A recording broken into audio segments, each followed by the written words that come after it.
and Dragons. We were here 2 weeks ago and we played our session. Last week there were some unforeseen issues and unfortunately we couldn't stream, but we still played. So we've got a lot to catch you up on. The first thing that I think we need to talk about is that we have a brand new person joining us today who goes by Devil Dog. Could you introduce yourself and tell us just a little bit about yourself? All right. Well, apparently I'm the old man in the group. I'm 52 years old. I done a lot of role-playing throughout my life. I live in Vancouver, Washington, just across the river from Portland, Oregon. Devil Dog is a name that the Nazis gave the United States Marines because they fought like dogs from hell. And so if you can guess, I'm a former Marine. I've raised 3 adult daughters now, and so I can face down anything. So I'm excited to play. All right. So with that said, I think I will go ahead and give a little bit of a synopsis about what happened last week. And a whole lot happened. When we left, we also had some players missing, so this is a lot of new information for them as well. When we left, there were some... Gosh, what did happen when we left? Okay. There was a little girl with some sheep that they found traveling on the road. She came up to the party in a panic, saying that beasts had come and taken away the sheep. They followed them to a lair of Crenshaw, which are a sort of supernatural beasts. They have a strange ability of pulling back the skin from their heads, something like a vulture. They managed to capture the Crenshaw, all except for one, and have imprisoned them. They have set up camp along with their large group where the beasts were laired. They, in the morning, did some exploring, found some strange tunnels on the map, and I'm going to go ahead and pull us onto the overworld map so we can kind of see where they were exploring and where they found these tunnels. They dug down deep, fairly deep. The tunnels themselves were about 5 feet or so deep, and an awful lot like mole tunnels, only much, much bigger. We're talking something that a grown adult could easily sort of fit in and maneuver around. Most of the day passed by pretty leisurely. There wasn't a whole lot of work going on, with the exception of what turns out to be more traditional were-rat Gabriel, who has been working during the day and enchanting rings in order to be sort of rings of shielding. Other than that, not a whole lot happened during the day. At night, however, much different than the parties that or the companies that you've normally worked with, which I suppose at this point is just Hambone's party. Night for the were-rats here is more of it's a party, it's a celebration. It's a time for members to pick a skill, to show the skill off. There's lots of drinking, lots of partying. It's having a good time. Chol, the leader of the group, basically explained this to the party and said that if anyone happens to be coming around scouting out this large and unusual group, they want to present themselves as being a fun-loving group. Their motives are very ulterior, I'll certainly admit, as we all know that they are ultimately looking for typically slaves, goods and things like this to raid, but they certainly don't want to seem to be the bad guys on the surface. If at all possible, their goal is to get people to come willingly to the city, rather than having to force or I don't want to say coerce, because they are kind of coercing people, but definitely rather than forcing people to come in the city in shackles and whatnot, they want people to come of their own volition and free will. So they've set up some things. One night, Vex set up an obstacle course where the goal was to drink and then see how far you could make it and how fast you could make it before you passed out, hurt each other, hurt yourself, and all that. So things are actually very rowdy here amongst the rat folk. They tend to get into a lot more fights than other people.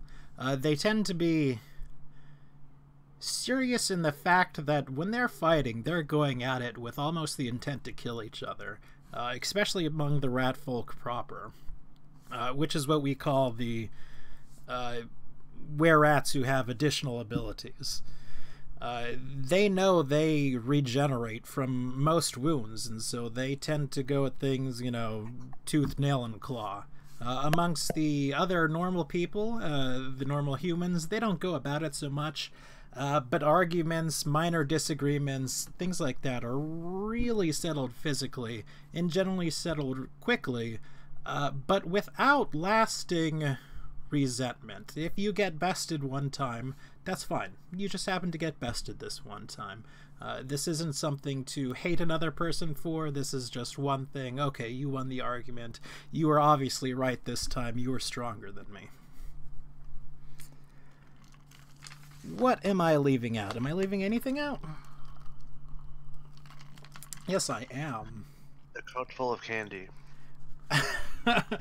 Well, one of the plans for Chol to get on the good side of this town is to get on the good side of the children.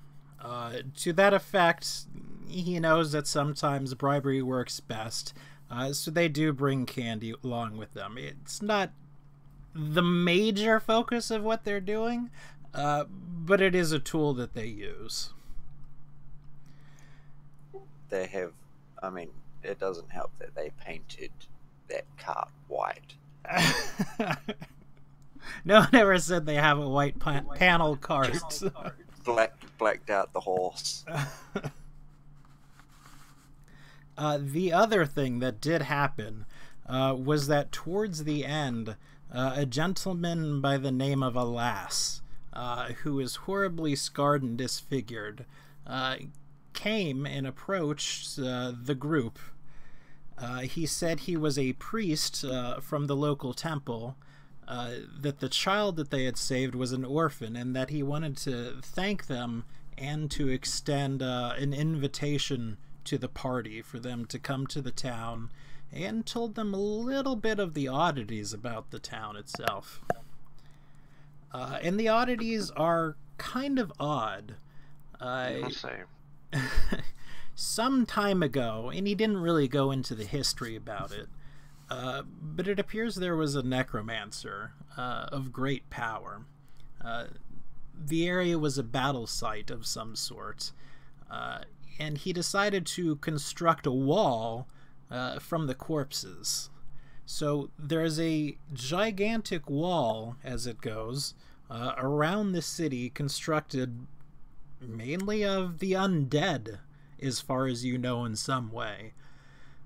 One of the issues that's plaguing the town is that pieces of the wall are starting to apparently break off and go wandering, as it were. And obviously, as you can imagine, that makes a bit of trouble for the town. And he also told you that there were some issues with kobolds, that there had been a group of kobolds raiding somewhere to the north.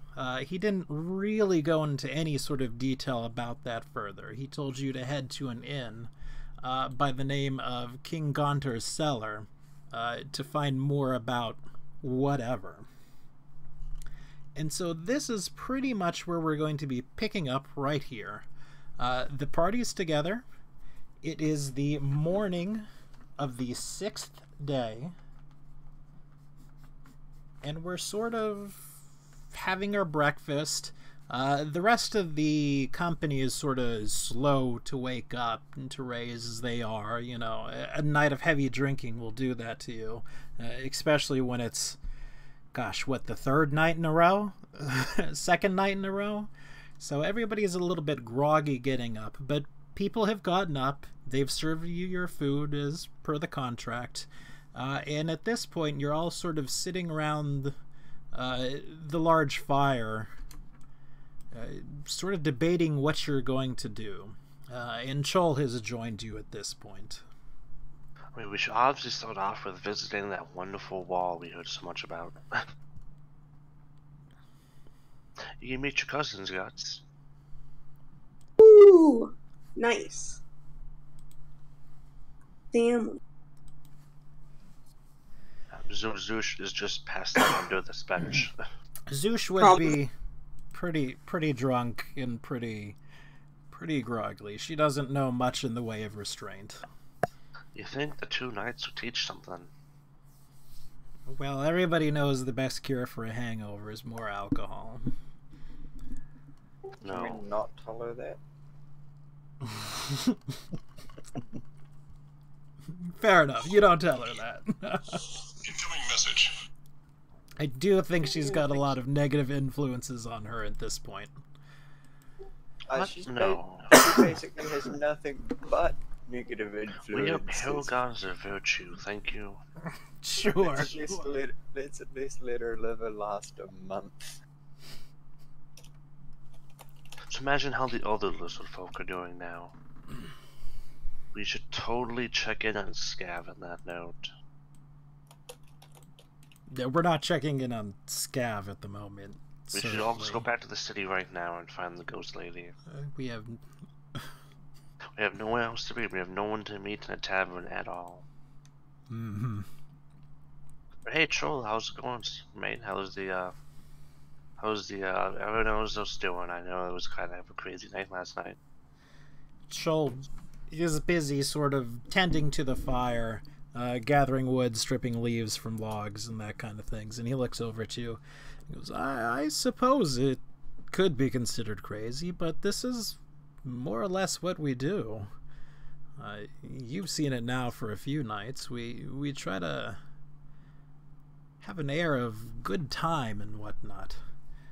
So, what do you all think you're going to be doing about that? The town.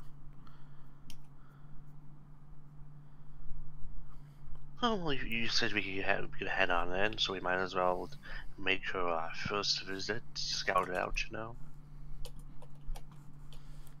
It's probably for the best. Right now, this Alas and that little girl, I don't believe I caught her name. Regardless, there are only 2 contacts for the city, and we are trying to get on their good side, so likely head into the city, find out what they're doing. Be sure to, well, frankly, scout it out. Keep an eye out for strengths, weaknesses.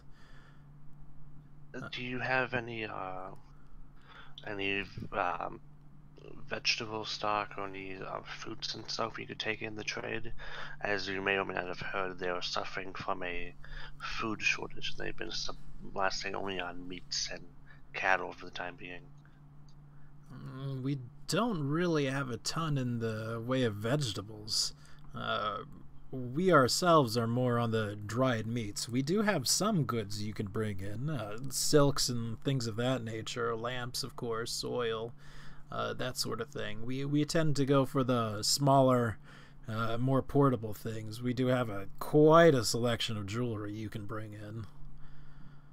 As even not look like, I understand the enticing them and stuff, but I don't see how that works half the time on peasants. You probably can. I mean, I guess you'd probably just sell them into slavery to make them afford it. Why they can't afford the items we're selling? Well, we just sell it to them at a loss. We say, here, this is what you can get at the city. This is so common, it doesn't cost anything. Fair enough. That said, if things tend to go south, we do go through and he sort of scratches his chin, recoup our losses as well.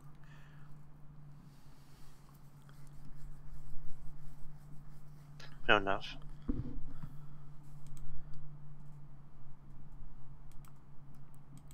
Well, then let us know what cards you'd like us to take. I mean, we can start the enticing, stuff like that. Alright, well, don't take this the wrong way, but before we do send you in, do any of you really know about the art of the bargain? The art of the what? The bargain. Well, We have a wonderfully eloquent bird here, and of course, as you may or may not know, I run my own smithing shop. Well, I suppose that's good enough, but Do some of the smaller things, maybe. do a little scouting around before you put things up and start putting prices out. In fact, you know, again, please don't take it the wrong way, but I think I'd rather you not go in with any goods today. Fair enough. Find out what the local populace is charging for this, that, and the other, and then we can make things from there. Oh, there is one thing. Alcohol. Buy what alcohol you can. Not picky. Pretty much whatever. Okay. We'll go ahead and we'll give you some money for it. And he gives you like 100 gold. And you, being from the city, 100 gold is a lot more than 100 gold in the city. You know, you don't typically deal with metal currency in the city. You know, you deal with trills, which are the little wooden things created by the druids. But this is a significant bit of wealth in the city, and he's trusting you with it, which is a fairly nice gesture. I assume you'll be taking your mule and cart, yes? Yeah, I'll take it. Good. That should allow you to carry several barrels or casks or, well, however they store it, jars, amphoras, who knows. Speaking of which, I don't think I have your mule token again. For me, it's always left behind. I just need to make a sheet for it, is what I need to do.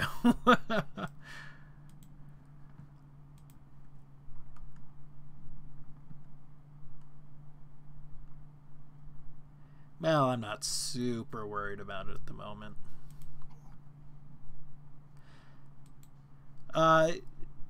Yes, the next thing. I'd like you to take the map, and of course mark down anything that happens to be on it. That you find, rather. You never know. Plus, while I don't mean to insult you, it would be a terrible thing for you all to get lost.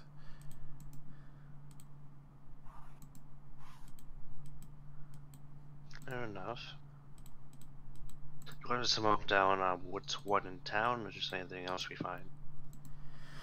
Whatever you think is best. Probably a little bit of both, to be honest with you. Okay. We're not exactly thieves, mind you, so don't worry about marking down things that may be of value, such as it were. Yeah, fair enough. Get in, meet people, ingratiate yourselves. Don't be assholes. I cannot stress the last point enough.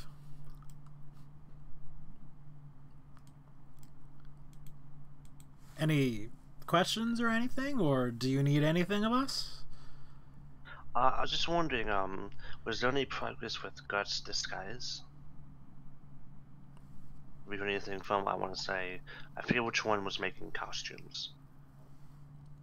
Was it That was it Quiff? That was Quiff? Kiff. Kiff. And she had just sort of done a hurry rush job. She wasn't really, making a permanent costume. She can go at it, of course, and take some time and sort of construct something a bit more durable. I mean, guts is guts, It's something she's had to live with for a long time, so her base clothes are fairly decent, when it comes to hiding. Can't go around scaring the locals, Just pretend to be a skeleton from the wall, but just start dancing randomly. I don't know. Pretend to be a friendly spirit, not out here to whisk away their children. Yeah. As you mentioned that, it might be worth me mentioning that when Alas was talking to the group, there were troubles with undead coming off the walls and working, but it should be noted that never before has the town had any trouble with the undead. I was about to say. Spirits, specters, anything like that. It's never had any sort of trouble with them before. There was something with the wall. That's on my to-do list. Ghosts, anything like that. So that's sort of an aside. I'm gonna stick my hand in the wall. I'm gonna climb inside of that. I'm gonna find the creepy orb powering it.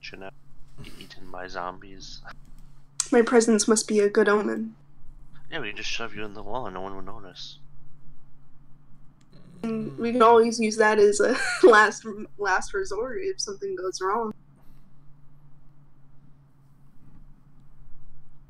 Otherwise, I think we're all set. Does anyone else see anything? Besides just needing a lot of water, maybe. Should we tuck her in? Tuck her into the cart.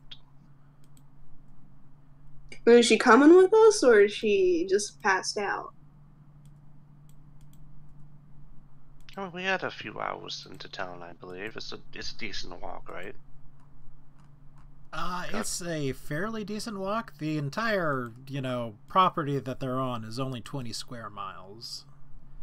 So it's a decent walk. Should be fine by the time we get there, probably. Take some water with us. Alright, if you say so. Alright. Just get more drunk here. We should get away from the alcohol for a little bit. Alright, so are we grabbing anything else, or are we pretty much ready to head off towards the city? I'm ready. Ready. Okay. I'm good. I assume that's pretty much everybody. So you begin heading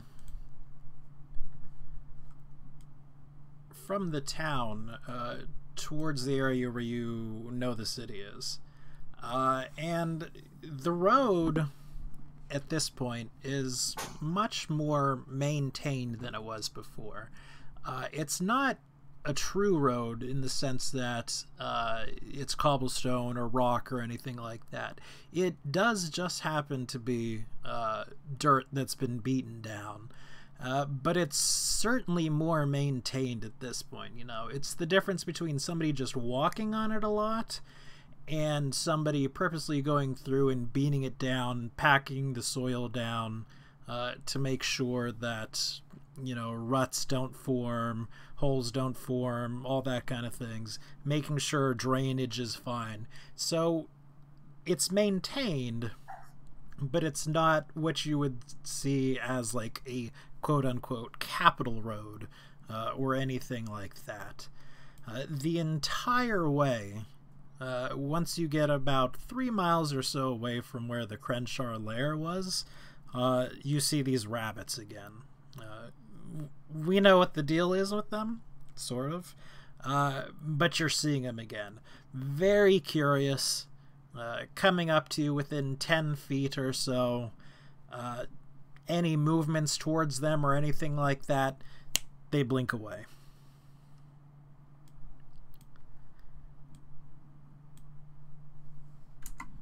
we're gonna Do, go ahead. no, go ahead. Okay, we're just gonna use Adrian's token as a little token. The way is pretty uneventful. You see a couple of group of sheep with a couple of shepherders off to the north and to the south, but they're fairly far away. I suppose if you wanted to, you could take the time to go talk to them, but it would be a little bit of a trek. The herds themselves tend to be more on the smaller side, 20 or so sheep in a herd.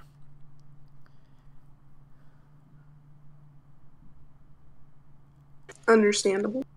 All right, I'm assuming we're not going to talk to them at this point. Nope. Okay. Nah, let the shepherds do their shepherd thing.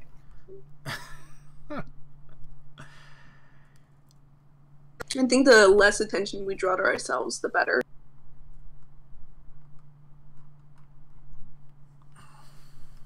Not that has stopped us before. Right. Yeah, it's just for now. Eventually, this grassland starts to clear out, and it's replaced very suddenly by fields. It looks like it's some sort of grain. You can't readily identify it, both because likely none of you have a lot of experience with grown crops, and because it's slightly strange and alien to what you are. It doesn't appear to be wheat, doesn't appear to be barley, rye, or anything like that, but it's sort of similar to all that. It is sort of a golden color, and it does sort of invoke that wheat feel, you know, long swing in the breeze and all that. If you had to guess, you would guess that it would be fairly close to a harvesting time. But that's based on your knowledge of other similar plants. So it's like a grain, like wheat, or does it look more like a corn or something? Looks more like a grain. Ah, damn it. And everything appears to be this kind of grain as well. There isn't, or doesn't appear to be, much in the way of other staples being grown. It's pretty much this grain or a field as follow.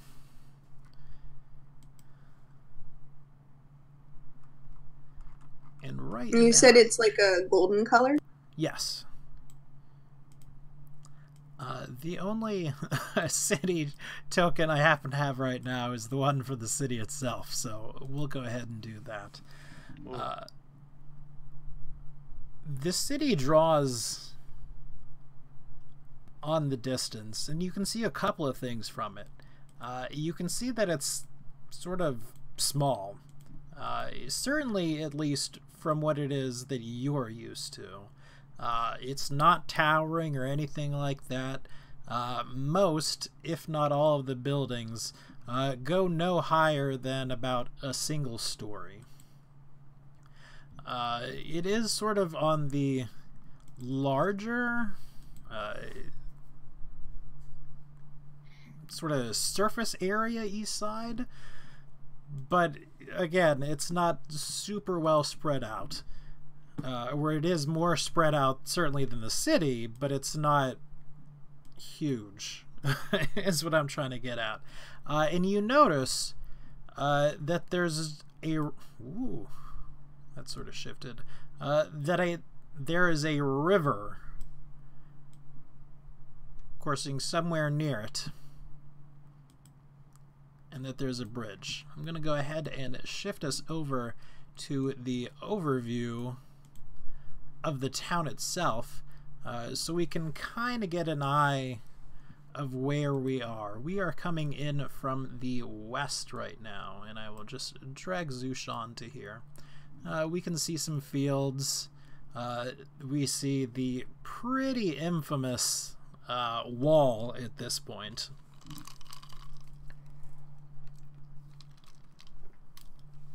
And we see a couple of guards standing at the gate. At this point, they don't seem to see you, but you can certainly see them. The gate itself is huge. It's at least 30 feet tall. You can't really tell how thick it is, but you're guessing it's going to be thick.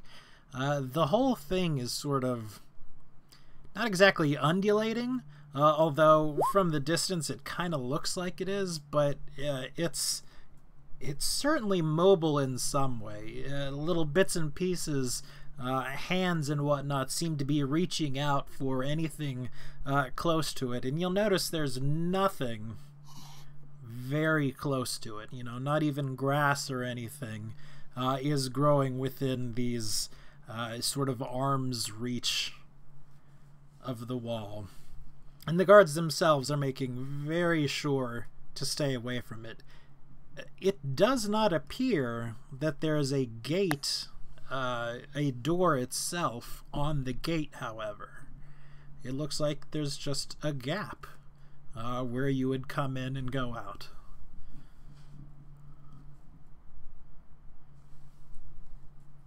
So should we approach, guys? What do you think? Yeah, just going in with friendly travelers who aren't going to be kidnapping people, you know? Right?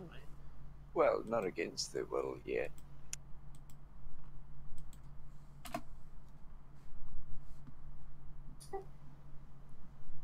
So are we all pretty much in agreement for just heading up to the gate? Yeah, Yep. I ride down, riding my cart and donkey in front of the party. With Susha on the back, unless she's woken up by this point. She would have woken up by this point. I feel like she would have stayed in the cart though. Because Yeah, she's I imagine she'd still be lounging in the back of the cart though, so just kind of going along like Gandalf. All right, fair enough. So you get close, you know, within shouting distance, and one of the guards, who I can't find an appropriate token for, sort of waves to you and hails you and goes, all right then, come on, bring it on in, over to the side, and sort of asks you to move your wagon and cart over to the side of the road.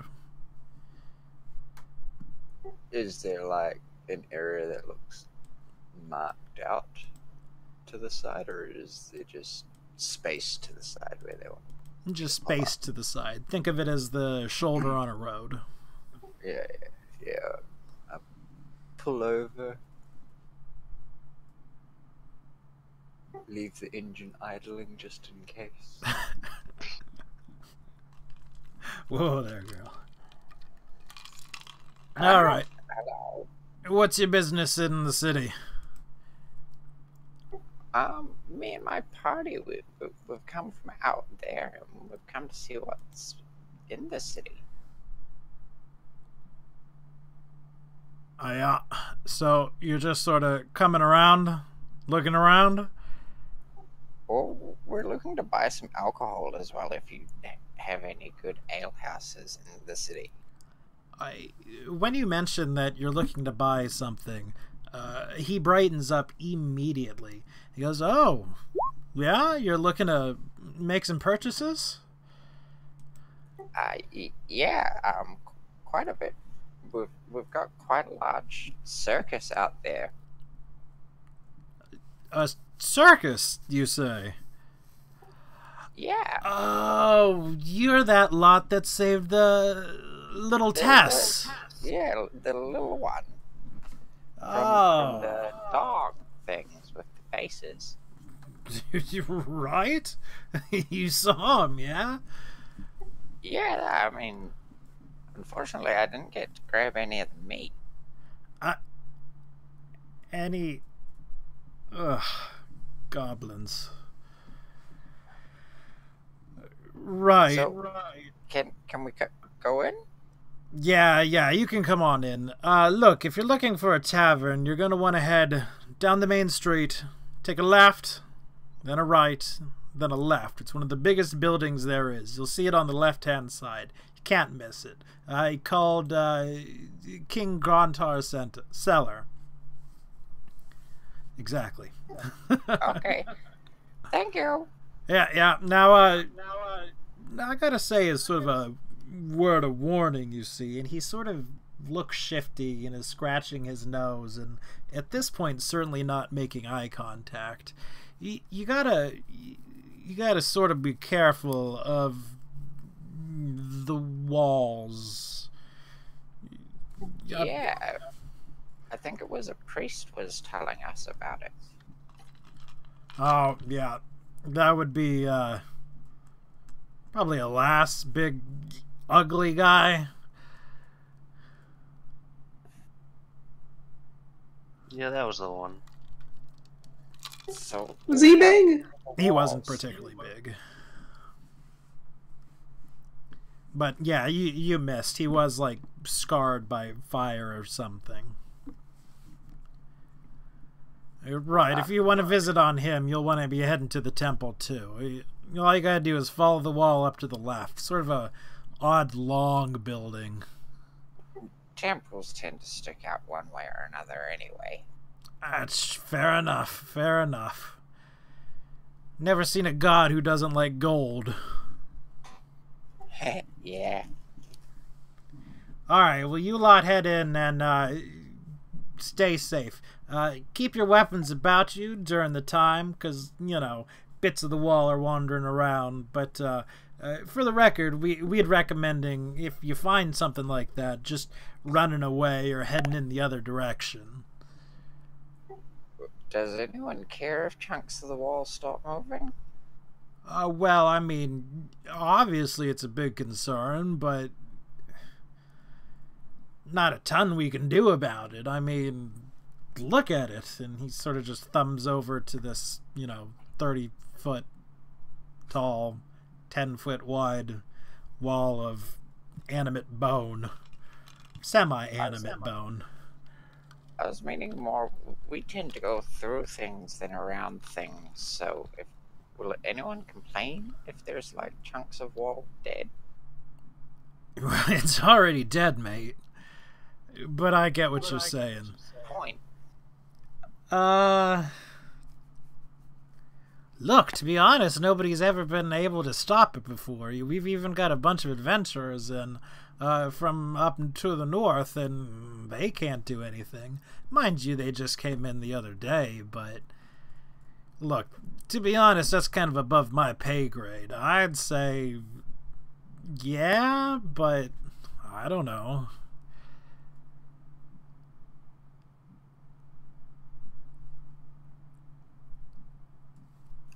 In that case, I'd start going in through the gate. Alright, and he sort of steps to the side and several feet forward for you to pass. And sure enough, as you're passing through what passes for a gate, which, like I mentioned before, is just sort of a hole in the wall, skeletal arms sort of reach out in attempt to grab you. And at this point, you have a fair amount of clearance. It's a good 10 feet on either side. But it's a bit unsettling, because it's not just a couple of hands. It looks like there's hundreds of hands reaching for you. They seem to be almost...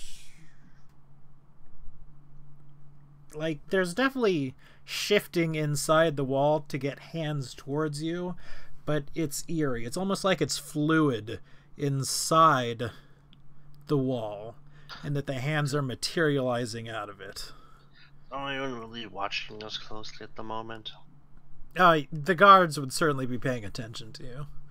Can I high five one of those hands? Just say, you want to high five one of those or something, see how they react to you? Yeah, I want to high five it. Oh, nice knowing you guys. What's your next character gonna be? All right. Okay. Doesn't have to be real fast. I'm not gonna grab his arm, and I'm just gonna like, boop. If you grab, just take your arm off. Just boofing the wall. Sure. It attacks you. I certainly assume a 21 is gonna hit you. Yeah. Oh wow. Oh wow. Okay, so it guards is too alive for the wall to like. I got it. And when you do this and the thing attacks you, the guards sort of shout, "Oi, oi, oi!" And they take their spears and they sort of jam it into the wall, and the hands reaching and attacking you. Like, didn't we say be careful of the wall? Jeez, what are you doing? I thought it would be funny. Was it? Not anymore. No! Stay away from the wall. At least 6 feet away from it. Will do. Cripes, are you alright? Yeah. Ugh. Jeez, let this be a lesson to you. Stay away from the wall. Good job.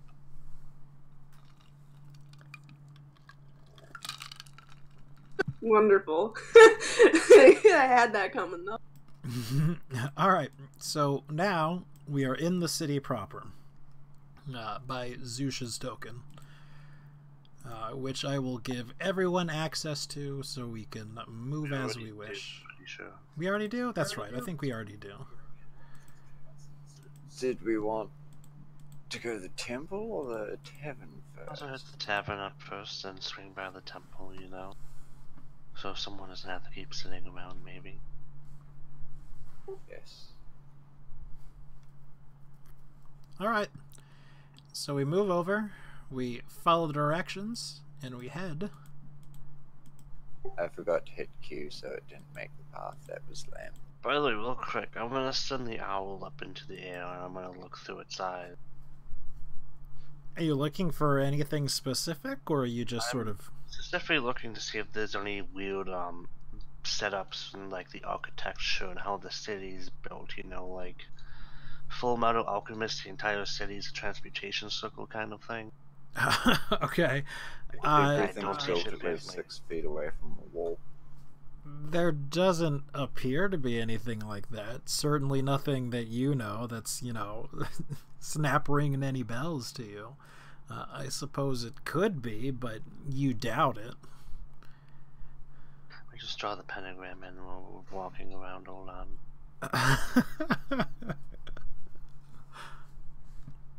All right. Ready to get that going, you know? Get that going, yeah? There we go. Oh gosh. So beautiful. Anyhow, I'll look into that later. Alright, so you make your way to a place that you presume is King Gontar's cellar. It is by far, from what you've seen so far, the largest building in the city. It's 2 stories, it's long and it's wide. On the front, hanging from the side, is a picture of a king, just completely sloppily drunk. He's crowns off to the side. He's got a goblet in his hand that's sort of, you know, that traditional poured out way where he's holding it upside down, and he's got another one up to his lips as well.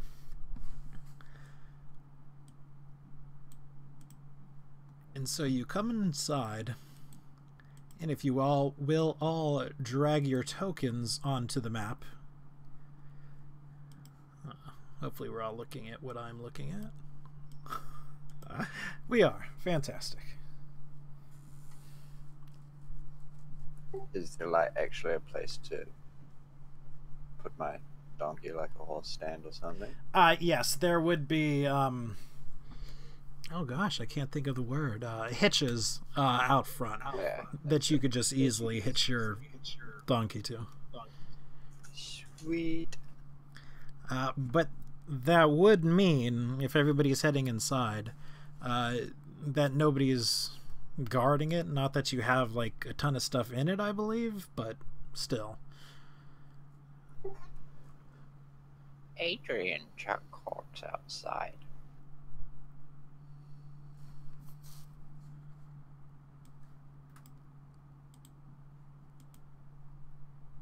Is there actually like a stable hand or anything like that?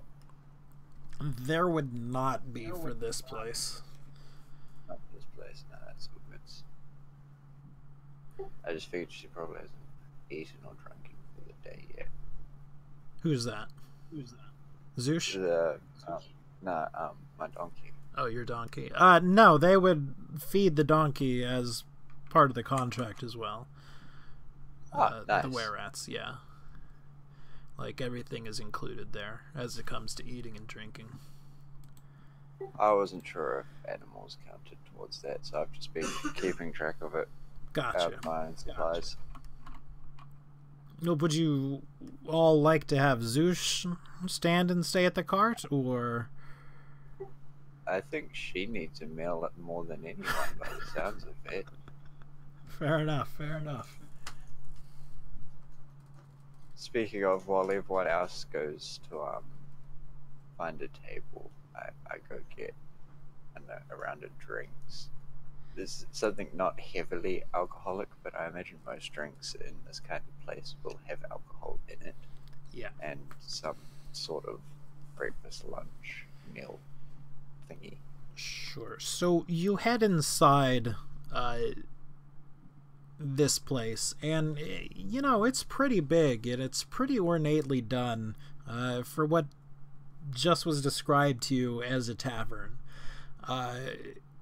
It appears that it's sectioned off by just a huge and extremely thick and extremely heavy curtain, excuse me, that's draped across the back. But it's pretty packed, even for when it is. This is about midday or so. You've been traveling a good portion of the day right now, but there's tons of people here already. Of particular note, there's sort of an argument going along about 3 people sitting towards the back of it, and these people... as soon as you can see them, you can tell what they are. They're adventurers of some sort.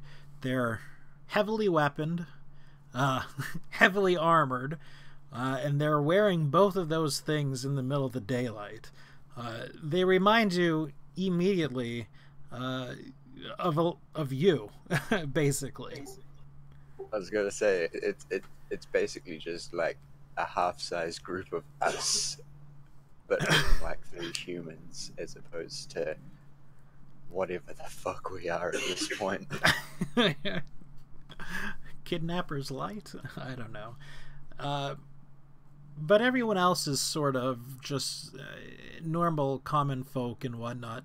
You do notice the person who came to your village before, Alas, sitting at the bar himself, and he's in sort of quiet but intense discussion with the 3 people around him, one of which who seems to be running the bar, the other 2 of which are doing something.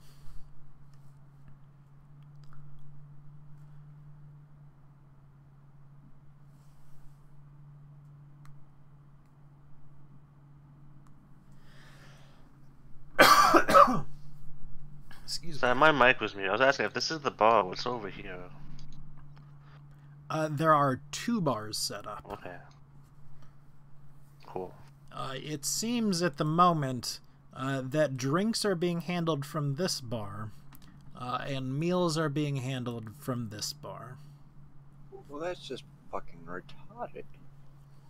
I've got to cross the bar to buy everyone's shit.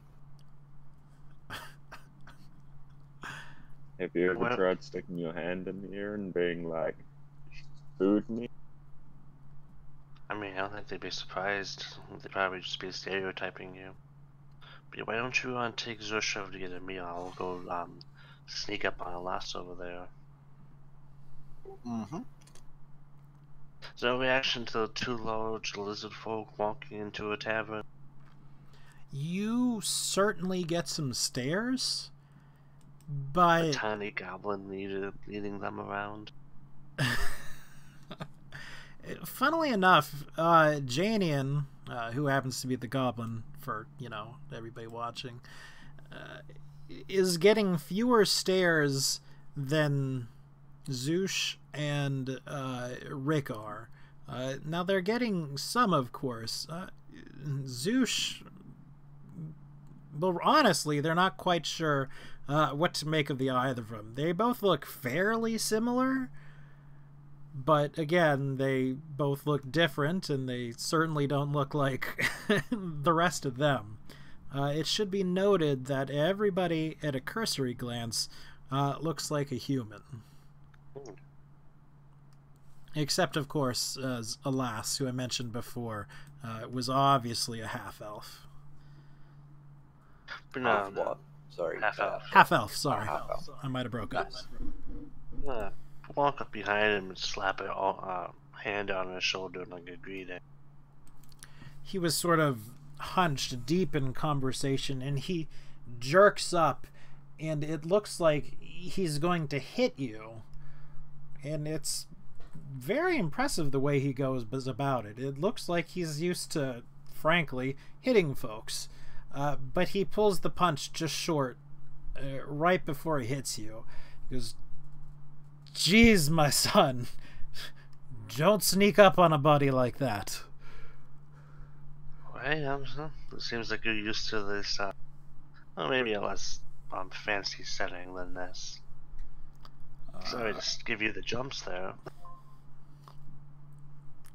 No worries, no worries. You just startled me at the moment. Things are very on edge right now, as you might be able to imagine, what with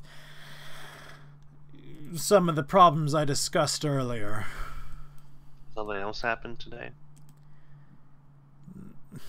Not in particular, but there was another attack of some sort last night. This time, some people wound up dead. And when you say that, this person steps in. Oi, easy now. We don't need to be telling our problems to all sorts of outsiders and all that. We can handle things in-house. We don't have to worry about ragtag whatever they are's. It's like, dude, don't call us ragtag. We don't know the meaning of the word. Like, you ain't seen nothing. Ain't. Could a ragtag bunch of adventurers do that? Just flips the table. A lass speaks up in your defense. Easy now. These are the ones who helped Tess. Likely saved her life. Certainly got revenge and killed those beasts that have been attacking the herds. He sort of purses his lips, and Jan nods his head in resigned acceptance, I would say. I suppose you might be right. But I'm not paying for him to take care of our troubles. I'm already paying one group for it, and they ain't done nothing yet. Oh, you talking about that motley trio over there? Yeah, I'm talking about them. And of course, at this point, the conversation cannot be overheard. Either their conversation or your conversation. What about by me? Me and Zush are a bit closer to them. Why don't you...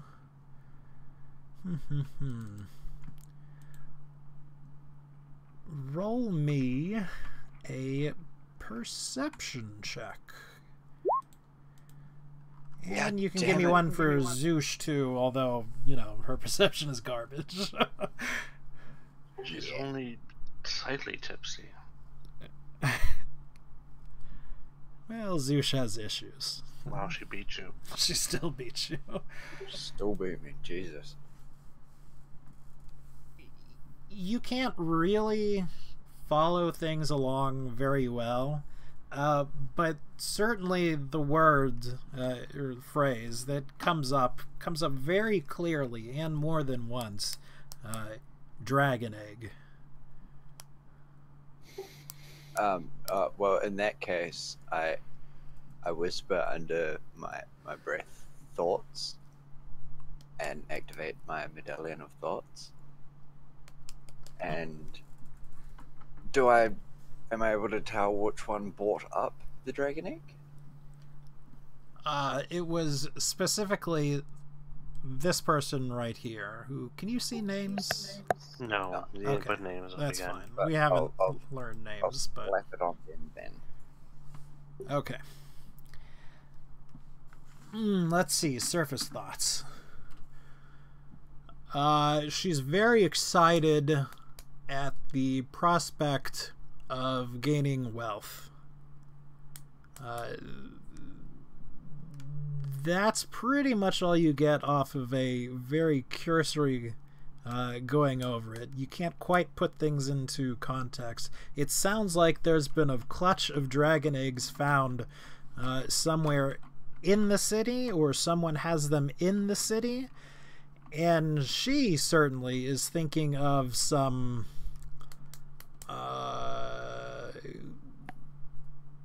means of acquire said eggs for herself or themselves. So am I now. And then back to what you were, I will continue with taking Zoosh to the bar for food. Okay. I was just interested in what they were talking about. Do you get food for everyone or just food for you and Zoosh? No, I get food for everyone at our table. I've already deducted a gold for it. Okay. So you grab your... Go ahead. When I pay for it, because I'll pay a full gold for it, because I assume it'd be nowhere really near that price. I just do it really offhandedly as well, so it seems like it's nothing to help try and play into the whole rich idealistic living that the rat people want to put off.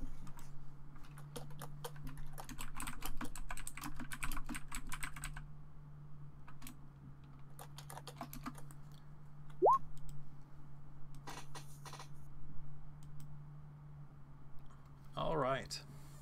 So now we are going to go ahead and introduce... Man, this talking thing gives me trouble sometime. Devil Dog. In the corner, sort of back and forth towards people, there's been a small kobold, and he'll describe himself a little bit more in depth, and he will describe what he has been doing as well. And I will go ahead and name and make sure everybody can see the name.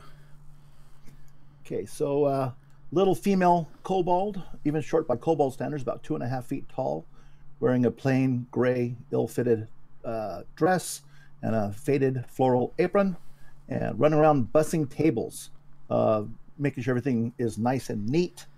Every place setting is set exactly a certain amount of feet apart, and just going around removing tables and just bussing tables and refilling drinks and yeah, going around table to table, but spending a lot of time around this area.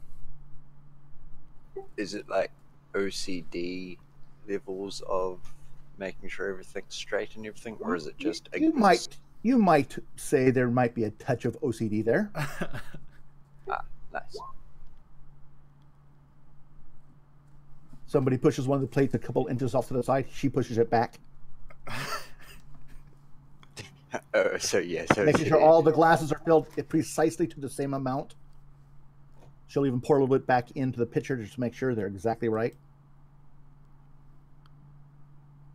All right. I hate to say it, but I'm going to take the first of probably several very small breaks to use the restroom and fill up my drink. I'll be right back in like a minute and 30 seconds tops.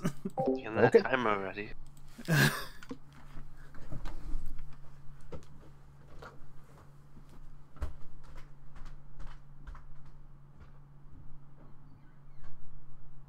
So what are the races? Tell me about your characters real quick, so I know who's who. I'm Janeon. I'm the goblin, and he's really into food. Like Okay, everything he does. which one along the bottom are you? Is that Gypsus? Yeah, Gypsy, that one. Okay. And so is Gypsus the name of your character? No, that's my name. Janeon is. Janeon. Okay. character's- All right. And Adrian Davin, is that the name of the character? Yes. Right over here. Who are you? Or what are you? I am the human wizard of the group. All right. I like bones. Got it. And Guts? I'm the bard of the group. I'm an undead human, so I'm a skeleton. Do you look... And- oh, you're a skeleton? Yes, I am. I am wearing a disguise right now because obviously that would freak a lot of people out. Yeah, that is the racial modifier. Kind of hard to sing with no lungs, isn't it? But That's why the name is Guts. got it. Hey, Got it. guys, It's piece- ironic. a piece of the wall just broke off. It took a hat and starting to play songs. What do we do? Songs. You're saying that like there's plural. It's a one Yeah, we only song have around two here, songs. motherfucker. Yeah. Okay, and is Vuck? Got to be careful how you say that. Might have a- Vuk. We're very specific to put that long U in there. Yeah, thank you. Vuk, what are you? I am a dragonborn barbarian, All like right. just a hulking, massive flesh, All right. just He's our tank. ready to believe- test his strength against anyone. Really, Goes he'll often be seen yeah. drinking. All right. Goes by Rick though. I think Vuk, is that your tribal thing we got? Yeah, and that Vuk is my name in lizard folk that we got given when we I have the lizard mine. folk tribe. I love mine. I love my lizard. Everyone in the party has a sort of a family name from a lizard folk tribe that they went on an adventure last in-game month where they became, in essence, blood sisters plus with Zoosh, whom they picked up from the plane that they were on. Sorry, I just was filling time while you were. Yeah, no worries. Again, like I will mention probably every single week, I am an avid coffee drinker, and of course there are repercussions that come with that. Please don't say that word this morning. We don't have any milk, so there's no coffee for us. I drink my coffee black because I'm a man. He's a man's man. Although I do drink iced coffee, so you know, whatever. It's So gonna do you be want 90. me to, you want me to continue on with our story the way we had thought? Please. All right. So after busting these tables, I come around to Guts. Where's Guts at? Are you over here? Is that you there? No, Guts is.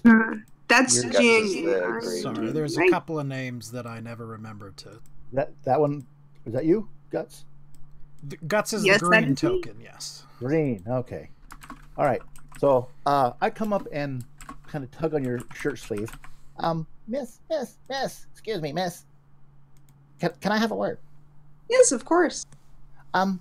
You look really strong, and you look like you have some really strong friends, and you kind of look like the adventuring type.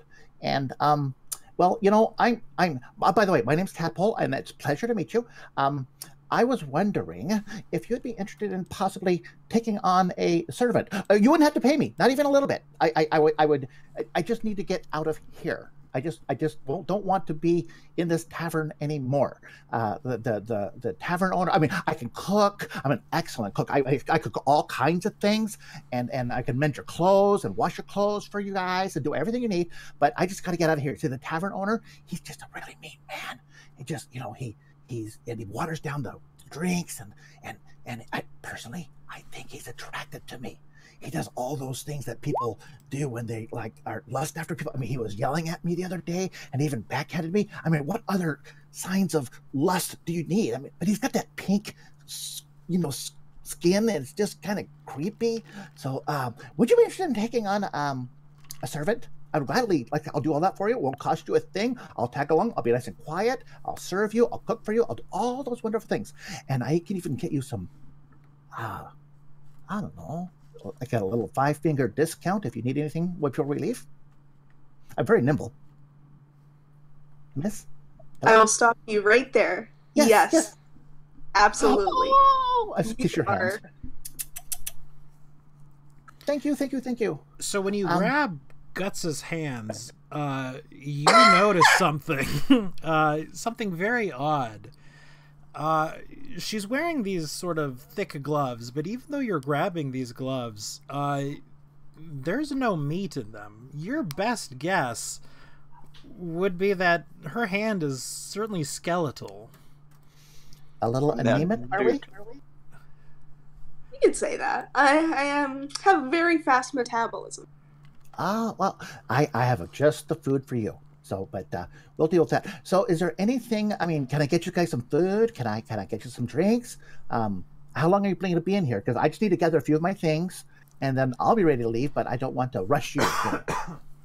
Excuse me. Well, let's see. What do you guys think? We need anything in? By the way, those 3 people over there, I don't know if you're interested. I'm a kobold, and as you probably already know, that kobolds are descended from dragons. I mean, we are a noble race. They were talking about dragon eggs. Do you know anything about those? I love dragons. Dragon eggs. You don't say. Yes. Dragons are so beautiful. I love dragons so much. Yeah.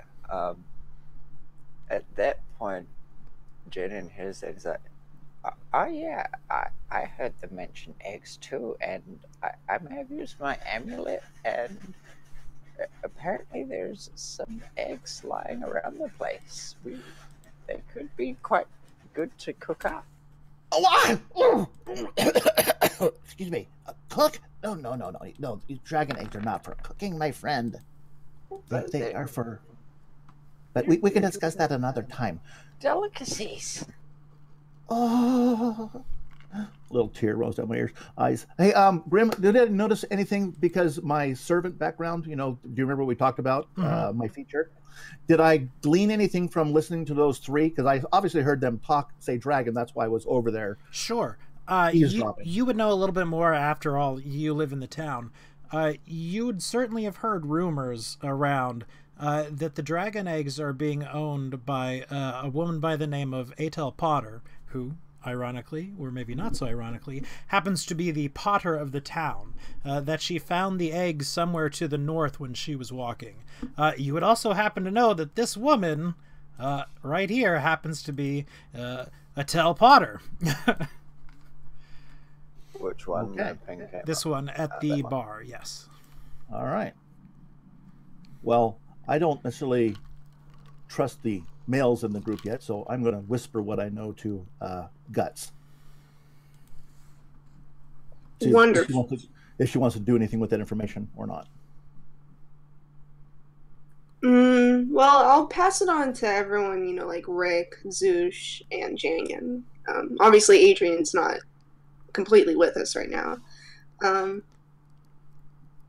sorry, the token just moved. Do you guys have any suggestions on what we should do? Obviously, I'm going to be whispering this to everyone else at the table. We've got a couple of other things to do as well, but I mean, we should definitely add it to the list. We should at least find where she lives, and we can maybe go talk to her, make her an offer, or... Do I know where she lives? Exactly where she got them? Yes, you would. Okay. Not Okay, that so I large of a pipe- town. Yeah, I pipe up that I do know her residence location. Oh, well, that makes it a lot easier then. See, I am very useful. Very, very useful. I won't be trouble at all.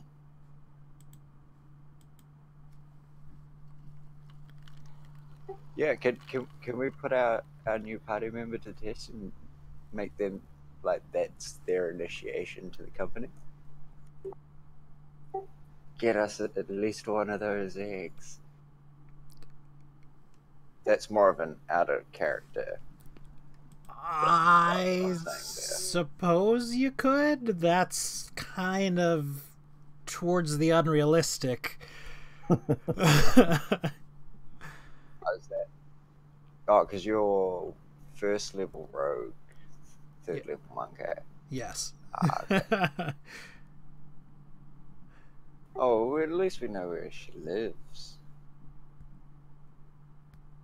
I say when we leave here, we wait around for a little bit, go to her place, and make her an offer she can't refuse. Do the morally ambiguous thing. Flash Or we could just the give last- her the 100 gold we have, and then get a dragon egg. I'm sure they won't mind. Yeah, but we need alcohol as well. We'll talk about Yeah, this but level would you rather things. have alcohol or a dragon egg? Well, I'll tell you what. I have an idea. I can get you the alcohol if you need to save your gold for something else. I do happen to know where the alcohol is stored here in the tavern. Since I work here, I might be able to, acquire a little bit. That 5. You kind of broke up there, Guts. Yeah. That like how you think. It's a good 5-finger discount. 5-finger discount. So, question for you, Grim. Yes. The bag that I have Mhm. is how do DMs play it? Is it big enough where I can put like a small keg in it? Or is it like a really small opening? Not a big keg, not like full, like a small Sure, cask. you could put casks and whatnot in it, like Yeah, that's fine. spirits and things, but you couldn't put like a Yeah. beer cask in it. you Yeah, know? that's fine. But a small cask type Mhm. of thing. All right. Does he have a number of those in a cellar somewhere? He certainly would. All right. Well, when do you think you guys will be ready to leave? Because I obviously don't want to acquire the goods until right before you leave. Don't want to have prying eyes, all that. Well, we've got to. Oh, wait. Adrian's with the priest at the moment, isn't he? Yes, Adrian is So currently that's the talking with priest. the others. Excuse me. Okay, so we don't need to go to the temple anymore, so we just need to go to the dragon egg. So, would we be leaving today or tomorrow?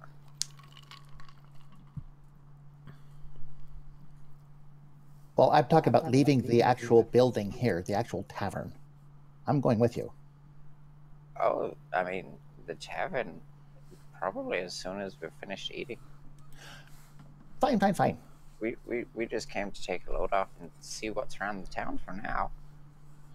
All right.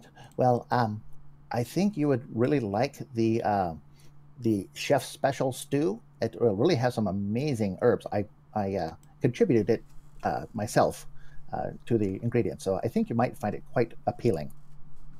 Just don't chew too slow. You just don't want to get it. Yeah.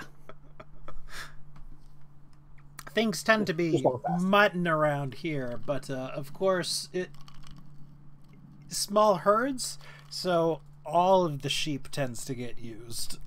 So you're saying is mutton but meat? Well, I was able to procure some other meat as well. Well, yeah, chuck on a pot of that for our order as well. I already made an order with the chef earlier. All right. Well, I'm going to run over there and start grabbing plates and just filling in bowls and start filling them brimming full and bringing them back to the party. So I'll be doing that and then continue waiting on tables, spending a lot of time over here. Does the tavern have like a pet dog or cat or anything like that? It does not, as a matter of fact. Darn. All right.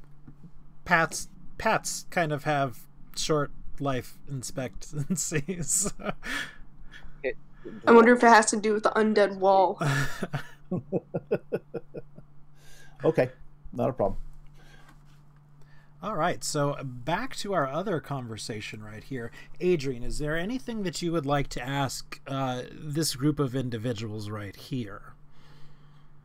Oh no, I'll probably introduce myself to these three people, because I only know alas.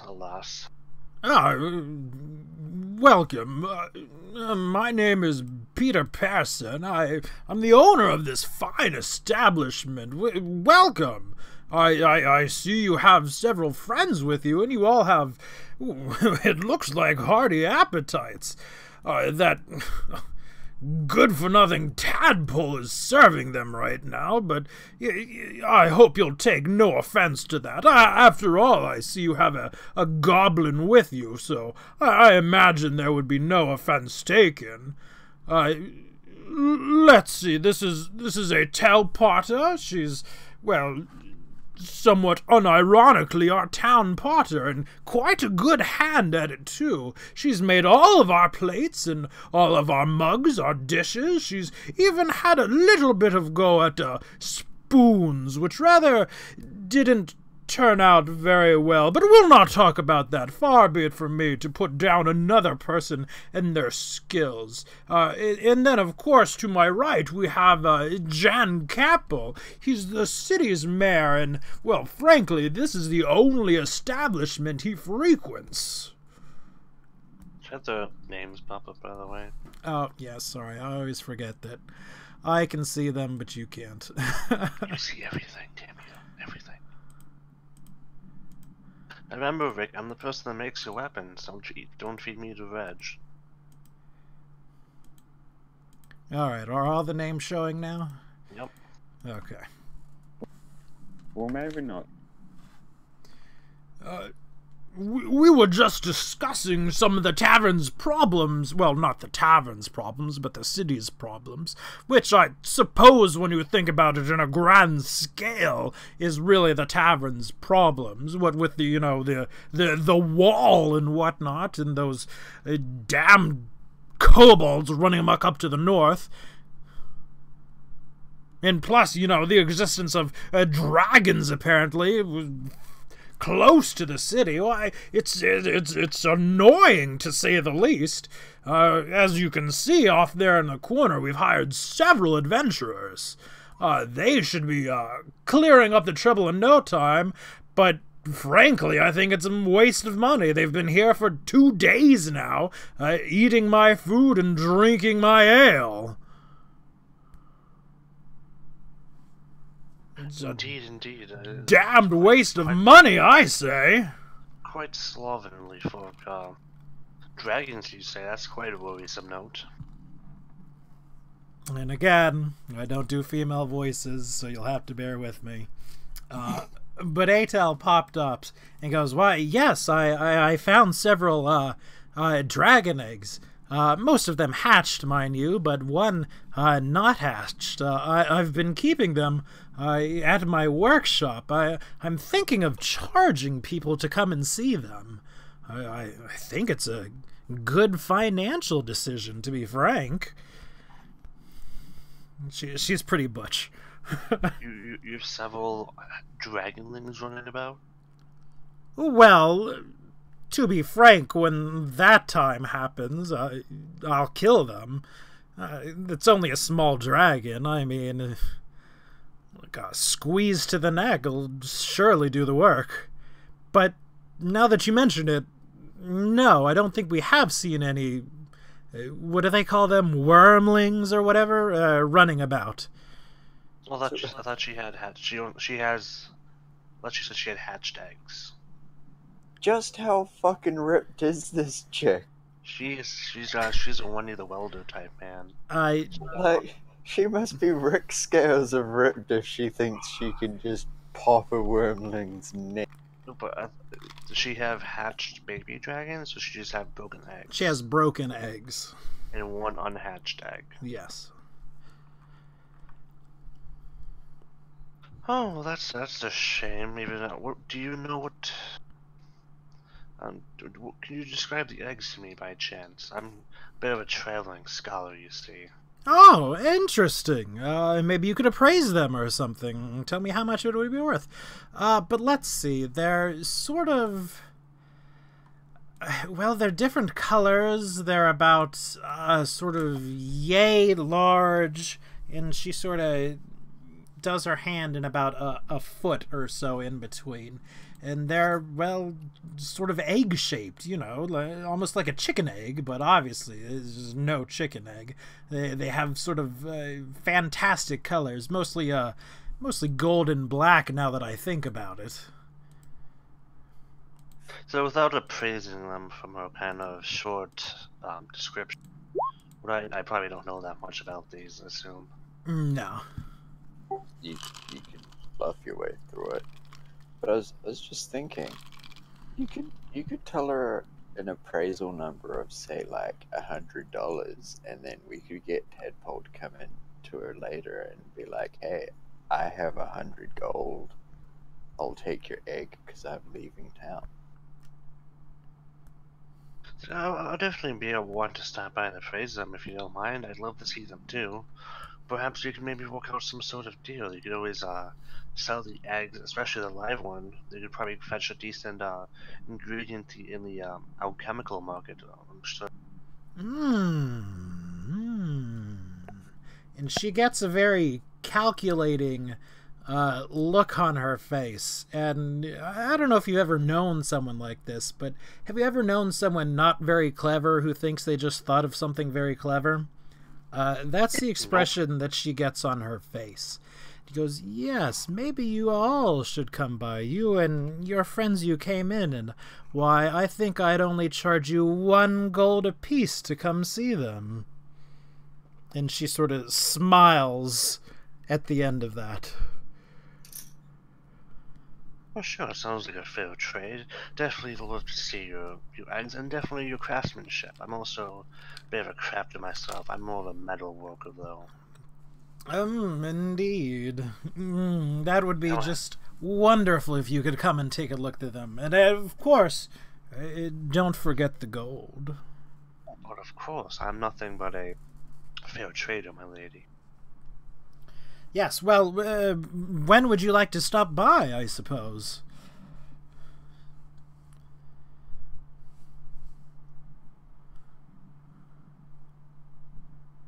Oh, whenever you're back around, you seem to be busy with the local meeting, the local little group meeting here. Whenever you think you'll be free, we'll be in town for some time.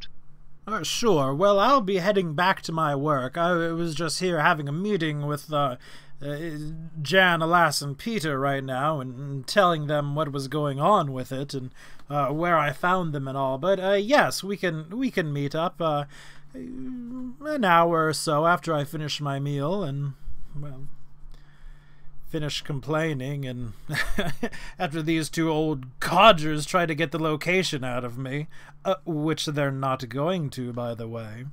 And again, she gets this very smug, self-satisfied smile on her face. But yes, I'll see you in, well, the next couple of hours, I suppose.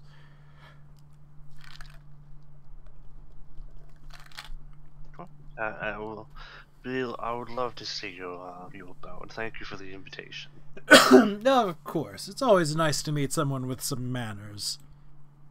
And, you know, again, the entire while, she's just grinning at you like you're an idiot.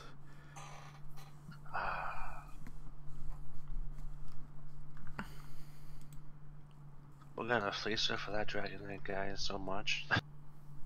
Oh yeah, we will. So do we do our morally ambiguous thing? You know, I bet she would take 50 gold for it, or even less.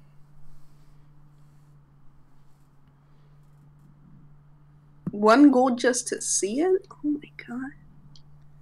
Like, it's not even really a ripoff because we have it. But it's also, you know, an extraordinary amount of money for a craftsperson to have somebody just look at a thing. Yeah, but it's like, we're gonna totally fleece her and You know what you do, Adrian? I'm gonna When you turn up, when you turn up to appraise it, you charge her to appraise it.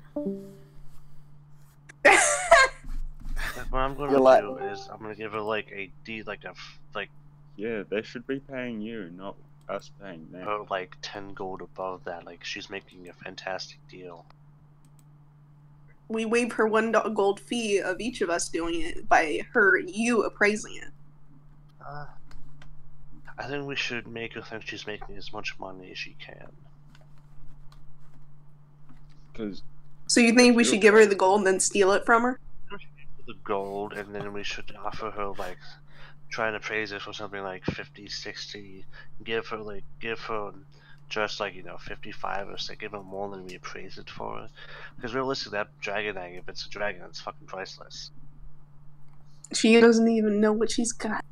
She thinks just like she found some scaly kittens. Scaly kittens. Alright, so let me just jump across this conversation right now. Adrian, do you have any more questions for the 4 people you're chatting with? I mean, I'll probably ask. I wanted to ask them about, you know, the kobolds and stuff. Probably learn from them, ingratiate myself, saying, "Oh, you know, you'll probably go check that out. It's all north of here. You guys were talking about." And this is Jan. Well, yes. Generally, the kobolds have been attacking to the north. Well, you know, we say kobolds. It's almost a little bit embarrassing, though. But really, it's just one kobold. What is he keeps on giving a speech. Iflo. Yes, I'm pretty sure that's the name. Iflo. He keeps screaming something and then generally goes and, well, again, embarrassingly to think it's being done by a kobold, knocks some farmers unconscious and steals some of the harvest, and then he's gone. But of course, I mean, you know kobolds. Wherever you have one, you have an infestation. Oh yes, they're quite little pests, I know. So how long has this been happening by chance? A few weeks now? Has it been like an ongoing thing? Yo, probably, oh goodness, more of a month, to be honest. You know, we don't send out guards very far into the wilderness, just enough to keep the fields safe. Although ironically somewhat ineffective at the moment. But she's past where we normally are. It hasn't been enough of a nuisance to do anything about, frankly. Hasn't actually killed anyone. Just done some light robbery. Right. And then they've been sitting around for 2 days and they can't deal with one kobold in this pesky little nest. I know, I don't know what I'm paying these people for. You just stick a spear in it, just like normal kobolds, but whatever. I think the guards are taking pity on it, to be frank.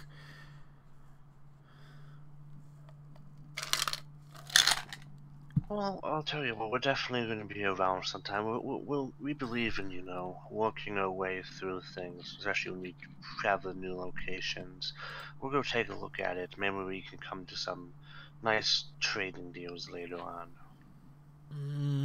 We have such wonderful, we have this whole assortment of silks and some other trinkets I'm sure that you would all love to try out. He sort of fingers at his mustache. He goes, silks, you say? Oh, my. Well, yes, that would be very interesting to see. You should, excuse me, bring your wares down to the market sometime. We're certainly in the lookout for more luxury goods, although I have to Be frank with you, we're somewhat of a poorer town. We're agricultural mostly. If you came in, I'm sure you saw the fields. Oh, we're quite, charitable folk. We believe much more in, trade for trade than, coinage sometimes. Not to say we don't have a decent amount, but, we're traveling on the road so much. The coin's good too, but, what are you gonna do when you're far away from a city? You can't eat the gold sadly. Well, someone tried to do that. He didn't end up that well, but that's that old fool's fault. Yes,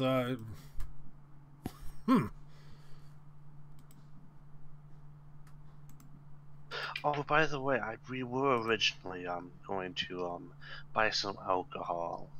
Do you have a large amount of any kegs or stuff we could purchase? And Talking to the owner. Peter speaks back. I mean, well, yes, of course I have merely the finest alcohol in all the city. Is that some sort of insult, coming to an inn and asking, do we have alcohol? Oh, I just wasn't sure if you sold it by the cartful, as it were. Oh, you're looking to buy by the cartful? Well, we got just one on donkey cart outside, but we got a decent amount of people traveling with us, and gotta do something at night, Yes, I understand completely. Well, sure, I suppose I could sell some choice bits. If you'll...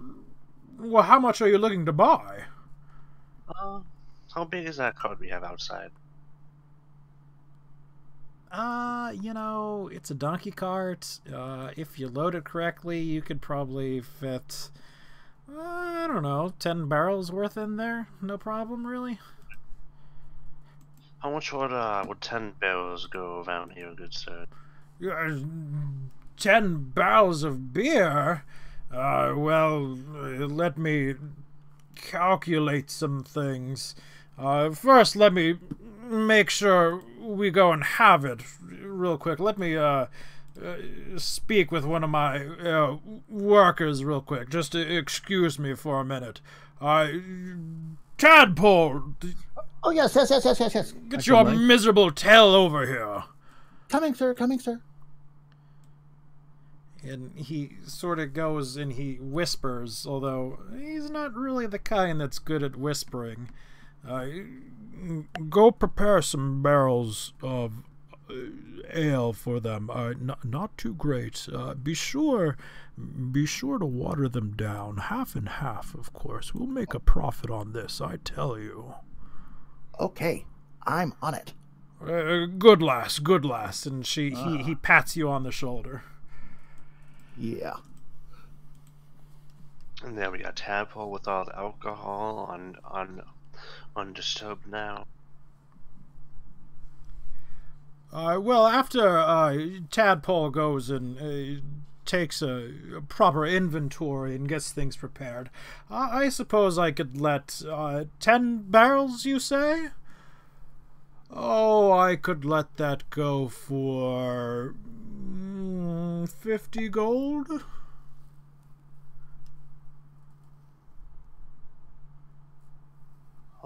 Just looking up some stuff real quick. Just metagaming it? Yeah, metagaming it, Wow. A barrel with 40 gallons of liquor. So that's 40 gallons of beer. I don't know anything with beer prices, and how many barrels could Rick rely? Could you lift? Is that what you asked? Like hold. Like how many could I carry back? Frankly, I'm not sure off the top of my head. I couldn't exactly tell you what one weighs. 2. Like, I would either think it would be 1 or 2. Because maybe we give you like just how big they are. With Drakt card going, Weight-wise, you'd be able to carry all 10. But encumbrance-wise, you'd be able to carry 2, one under each. Yeah. Like if somebody stacked them on your back, I guess you could carry more. But Yeah, we could make. We could make like a dolly backpack or something, like a stick backpack kind of thing. All right. So while you're debating the price, Adrian, Tadpole, what are you doing? Well, do I know Adrian is part of the group that I'm going to be joining? Presumably, yes. They came in together, certainly. Okay, so I am definitely not going to water it down. However, I will claim that I have. And I need help. I've got a strength of 5. So I need help rolling these barrels out. So I guess I'm going to grab the stable boy or whatever to help me start rolling barrels out. Okay. We'll start loading them up. You grab the cook who happened to be manning the second bar, and you start rolling these barrels out over to Adrian. Are you? So I give a wink. I give a wink to the bar owner, to Peter. You know, wink and the okay sign, like, got it. And he, yeah. Good lass. All right, so as you can see, the wench is bringing around the barrels now. Do you have the money? I mean, presumably you're not wasting my time here. Barrel is 40. We got 10 barrels. Gallon is about 2 each. We're going off base price.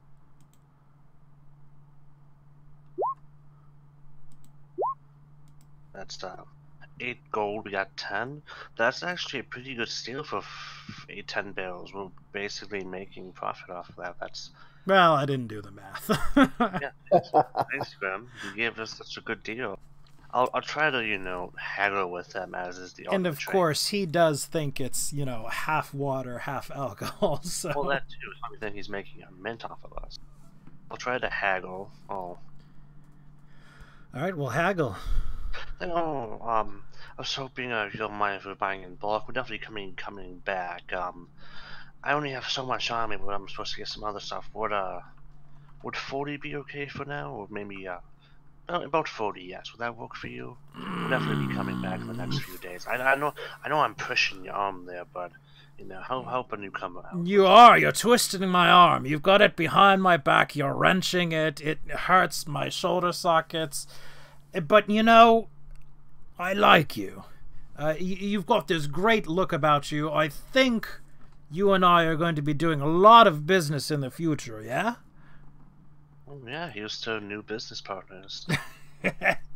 Very good. Yes, let's go ahead and do this. 40 gold.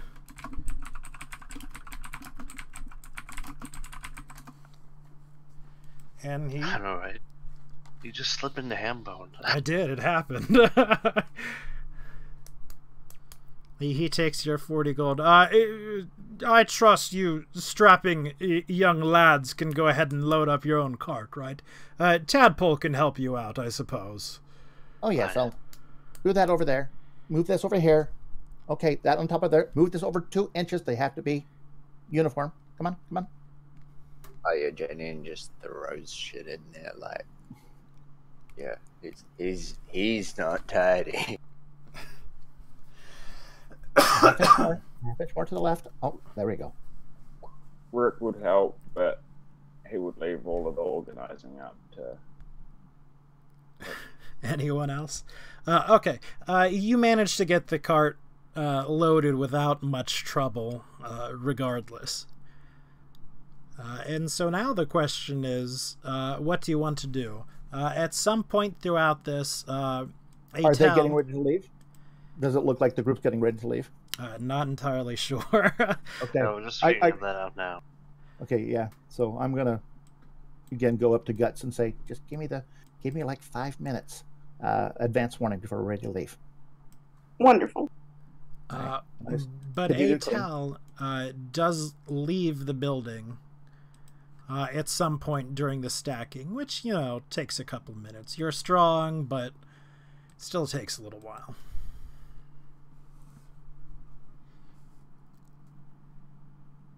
So when do you guys want to start heading out? Well, Atal just left. We got the thing we need. I'll probably tell our last, like, I'll thank the owner. I'll thank the mayor for his time. So we'll definitely be out and about. We'll let you know if we find anything with the those little buggers in the north. But I'll tell our last. We might stop by the temple later. We might see you around still sometime. Have a good meal. Yes, I hope you do the same. Wait, who are you talking to? Sorry. I was talking to Lassa, like, if he's eating, like, have a good day. Alas was eating something and was having a couple of drinks. And he does, and goes, yes, thank you. Well, again, be careful. I hate to say it, but it's the thing to say at this point in time.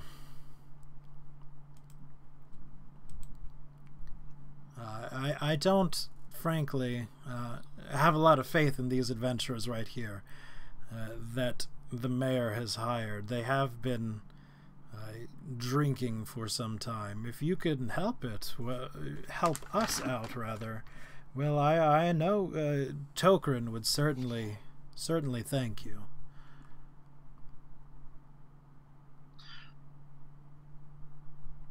I'll definitely take a shot at it. It's the least we can do for traveling through your lands.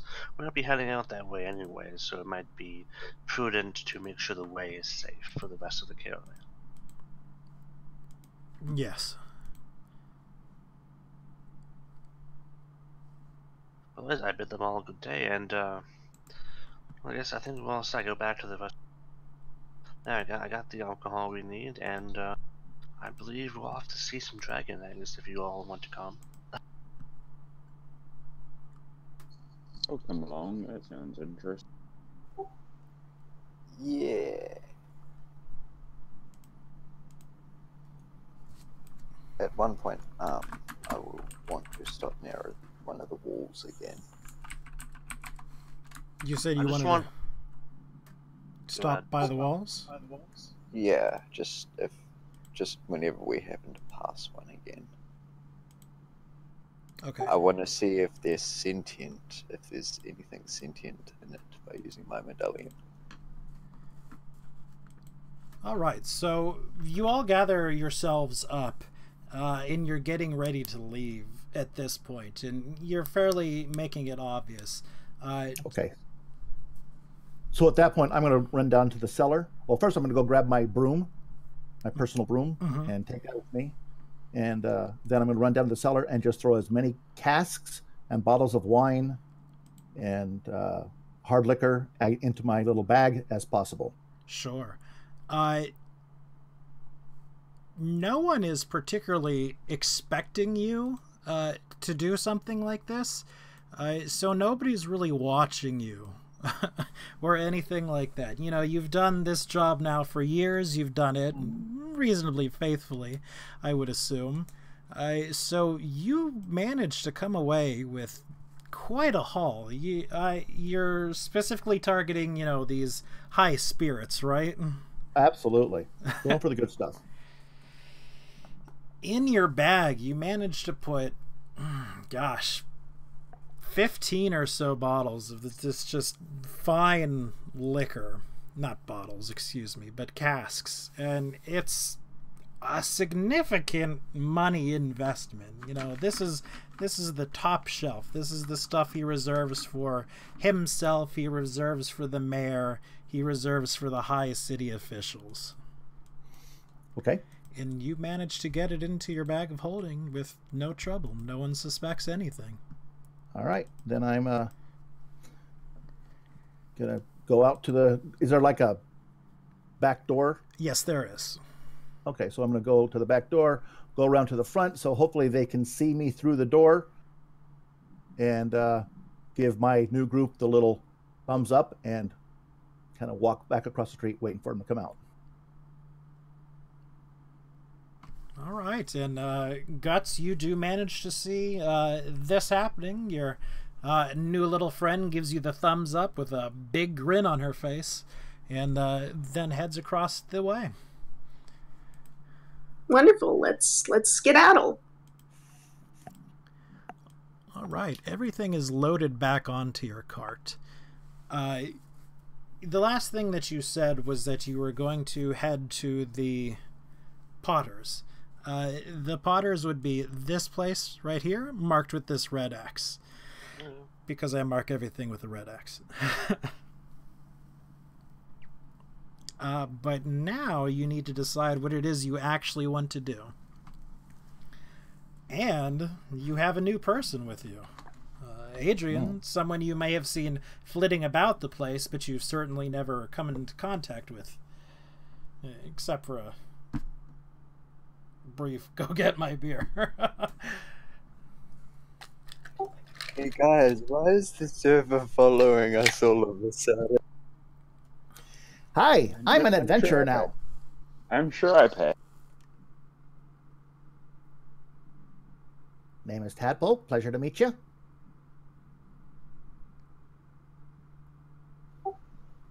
You there, Adrian? Oh, it's talking to me. I thought you meant to be specific. You're the one person in the party who hasn't actually met Tadpole. Fair enough. I'll look down at you because I'm probably 5 times your size, I'm sure, if you're a short kobold. I give you a traditional greeting, Draconic. Oh. Welcome to the family. What? You speak the beautiful language, the language of love. I love it. Fantastic. Pleasure to meet you, Tadpole. Oh, by the way, you've got a little hole on the side of your jacket here. Let me give me your jacket. Give me your jacket. Okay. Thank you. All right. And I'll start mending the jacket while we're walking. Follow this needle and thread. And at this point, the female lizard folk, who frankly was spending most of the time at the bar with a look of sort of incomprehension on her face, when Adrian starts speaking Draconic, she speaks with you in Draconic. She goes, hello, small one. I'm Zoosh, the sole survivor. Who are you? A Tadpole. Pleasure to meet you. I see that you speak the language of love quite fluently as well. Pleasure. The language of love? No. This is the language of the ancients. You must be mistaken. Excuse me? What did you say? The ancients. The ones from the long ago, and the before times, before the world was destroyed. Well, if you're referring to the wonderful dragons, I would tend to agree, because I love the dragons. Hence the language of love. Dragons are pretty old creatures. They're around for millennia. Yeah. I see. That's because I love dragons. Peculiar. They definitely deserve the moniker of the Ancient Ones. They're probably the ancient dragons alone are probably several millennia old. The younger ones are probably still several centuries to a few millennia under the belt. Definitely looking at you with greater respect. And Zeus sort of shrugs. Well, they were all dead long before from where I come from. True travesty, I'm sure. Possibly? And then she sort of goes quiet again. So our sister here is only newly an adult, and she has much to learn of the worlds. I beg your pardon. I'm all of 6 years old. I know all I really need to know now. Fair enough. Here's your jacket back. Oh, it's not just a joke. I appreciate it. Mm-hmm. Rick's totally gonna pipe up and say in Draconic that Guts and Janeon don't speak Draconic.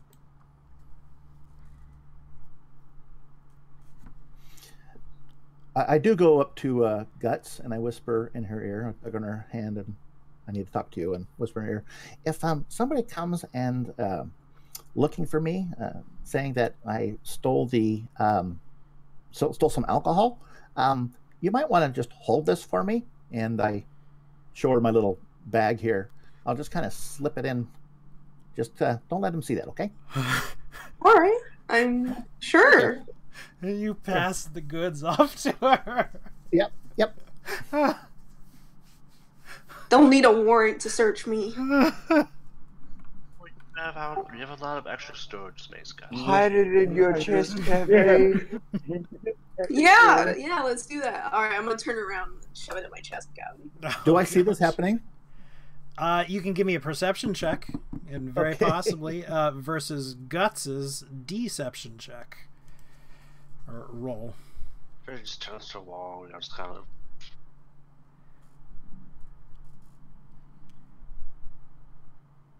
Such good deception. You certainly do see it. You know, she's turned her back to you, but you can see some ribs on the other side of where she thinks her back is, and she sort of shoves it into presumably her chest cavity and tucks her clothes back in, and it's quite a sight. It most definitely is. Okay. Well, I'm not going to say anything right now. I'm going to take a moment or two to digest what I saw and just keep going. Just another day. First time I've seen someone eat a bag of holding like that. Just wait until you meet That's one way to hide. Just wait till you meet the furry ones. All right. So what next for the party? It's a few hours after noon at this point. Really, just 2 or so. Do we all want to go fleece an old lady? Yeah, go fleece the old lady. The dragon eggs. Hopefully, it's actually a fucking dragon egg, and she's not just crazy. Okay. Tadpole would know the location of the Potters, and presumably tells you where it is. Sure. Can't imagine why she wouldn't. And when you get there, it's a moderately large building. Being next to a river, there's presumably a fairly large source of clay all along it. There are carpenters there at the Potters themselves, and I'm sorry I don't have a made map for you. I've been fairly sick the last week or so, but use your imagination. Yeah. It appears that these carpenters are building some sort of large yet secure display stand, and she's just sort of standing over from the street, arms on her hips, and directing them, telling them what to do, and they're very consummately just ignoring everything that she's saying. They're going about their business. They know how to do it. They're going to do it their way. But she doesn't seem very perturbed by this herself. She's still going along saying, no, this over there, that, yeah, no, you gotta, what is it, measure twice, cut once, or measure 3 times, cut 4, regardless. You gotta make it so they can see it bigger, but you have to make it so we can put some iron locks on it. The blacksmith will be along later. He'll have the locks, and... Oh, hello! You've come back, have you? I said we would stop by and, give you some business. We finished ours in the tavern. Indeed, you certainly came with a lot more than I was expecting, though, to be honest. You remember our deal, though, yes? She sort of rubs her hands together in an obvious sign of greed. Right now. Well, then, I suppose I'll collect, what is it, 5 gold from you, and we can head on in. 1, 2, 3, 4, 5. Janeon's waiting outside. He'll leave it to the others. We'll save that 1 gold. Are you coming inside, Zoosh? Zoosh would want to come inside. Okay, that's 5 we got, I think. Oh yeah, it would be. Yeah, I almost forgot about Zoosh. And she speaks to you. Are you sure you don't wish to see the dragon eggs? Likely, one such as yourself will never again see something like this before. I think I will. I'll watch our alcohol. And I'll point at the stacked up kegs on the thing. Your workers look really thirsty. Oh, yes, of course. I can understand if you've got goods. I ask, are you certain that they are dragon eggs? Oh, of course. What else could they be? They're large, they're beautiful, they're hard. That's the entire description of dragon eggs. Okay, I'm going to do insight check to see if she believes that they are dragon eggs. She most definitely believes that they are dragon eggs. Okay. I must ask, how long have you had these wonderful items in your possession? Are they a new addition? Yes, fairly new. Goodness, about 3 days now. I was... Oh, the story will cost you extra. And again, smug grin plastered all over her face. Well, why don't we head inside and get out of the elements, my dear? Yes, of course. Let's head in. And you head into the shop, and it's a fairly nice shop. It's not the kind of things like you see today, where a lot of people come in, things are on the shelves. There's just a few examples of things out, and then you make an order, and then she makes things to order. But large piles of clay, there's wheels of various sizes all throughout the shop. Things look to be a little bit untidy. Oh.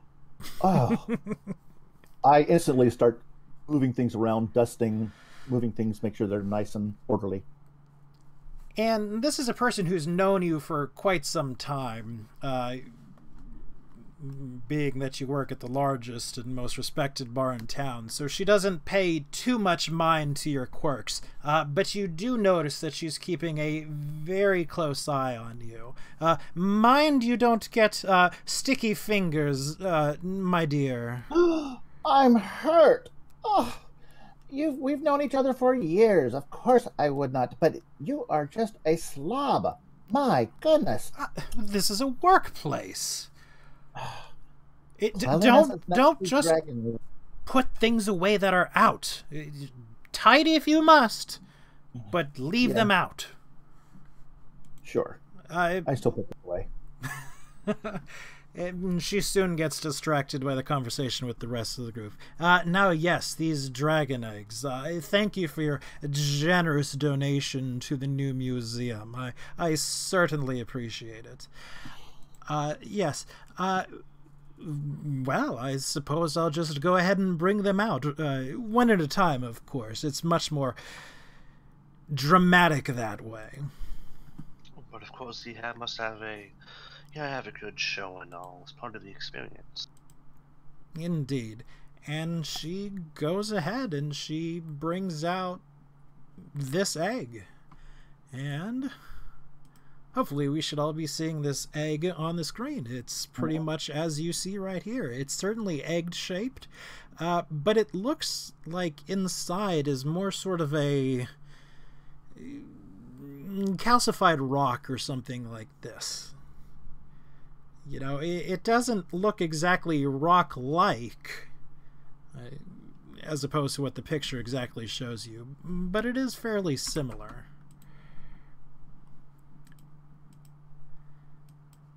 Okay. Now these are one of the broken ones, obviously. I assume not the one that has holes. Correct. Very good. I suppose I'll bring out the next one. Can I take a break from cleaning and do a nature check to see if it looks like it would be what I think it might be?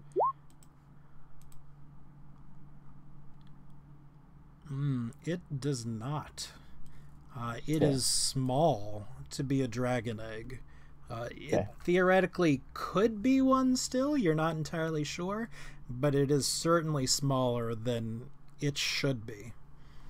And she brings out the second one. It is slightly different coloration, but again, very similar and still sort of broken open with this sort of calcified who knows what in it.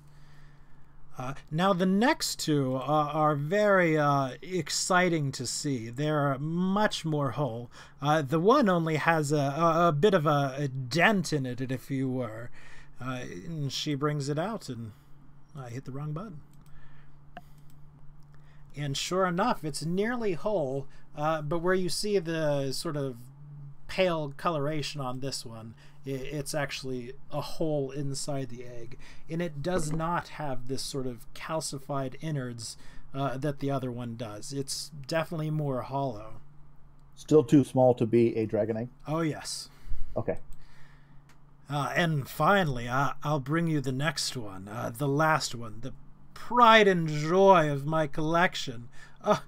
It'll be so amazing to see. Hold your breaths now. Wait, close your eyes, in fact. Right? All right. And whether everyone closes their eyes or not, she still brings out the other one. And it's certainly smaller than the other three were. But yes, it's intact. But this one, again, a good bit smaller. It's about the size of your entire hand, fingertip to wrist. What do you think of them? They're quite exquisite pieces, my dear. Indeed. Wow. All I can say is wow. Yeah. Wow. Yes, so amazing. To think, a dragon egg in our little town, so close. There could be huge repercussions to this. And where did you say you found these? She sort of wags her finger at you. Well, that will cost you a little bit extra. Let's say 2 gold. You drive a hard bargain. I'll give you 1. We've known each other for years, and I just cleaned your entire workspace here. That's true. You've done a service for me. Give me perception, persuasion with advantage. It just seems hard to find good help these days. Good thing I didn't piss her off with that 1. I know, right? Oh, sorry, I dropped it. Yeah. She nods. All right, for you, 1 gold. I know how little you make at that inn. Well, I found them. I just followed the river to the north about 2 or 3 miles, maybe as much as 5 miles. And they were there, sort of buried under the ground as I was digging for some clay. Yeah, I was some ways away from the river, probably 50 feet or so, and there was just this nice patch. And she sort of leans in closer to make sure only you all hear and not any of the workers. It was so odd, too. There was this... She's itching. Well, it certainly is a lucky find on your part. You could probably make a fortune to the right seller. Indeed. You are set for life. Indeed. I've already made several gold just showing them off. You can open a museum. That's what I've been picturing. I can take antiquities from all over the world and show them here. No more of this back-breaking pottery or anything like this. I could be a curator. You know, kobolds are descended from dragons, right? I've heard that's what you say amongst yourselves. Well, I could probably tell you which variety of dragon this is, but it will cost you. But it will cost you. Oh. Well, yes. Okay, well, 2 gold.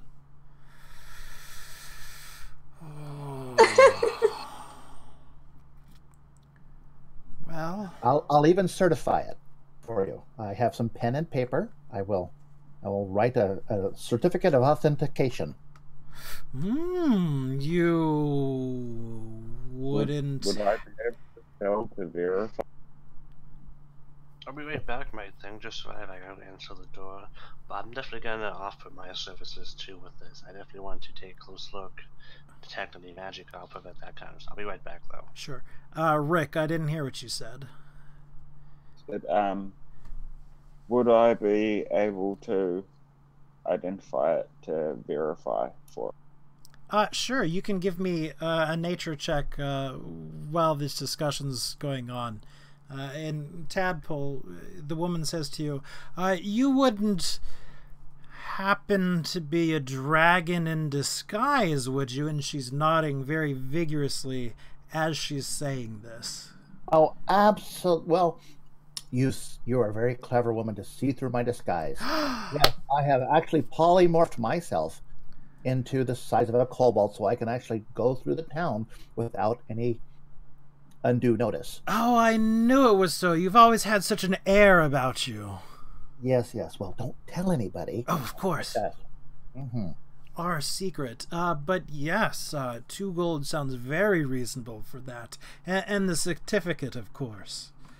Of course. Did I mention that was 2 gold per egg, right?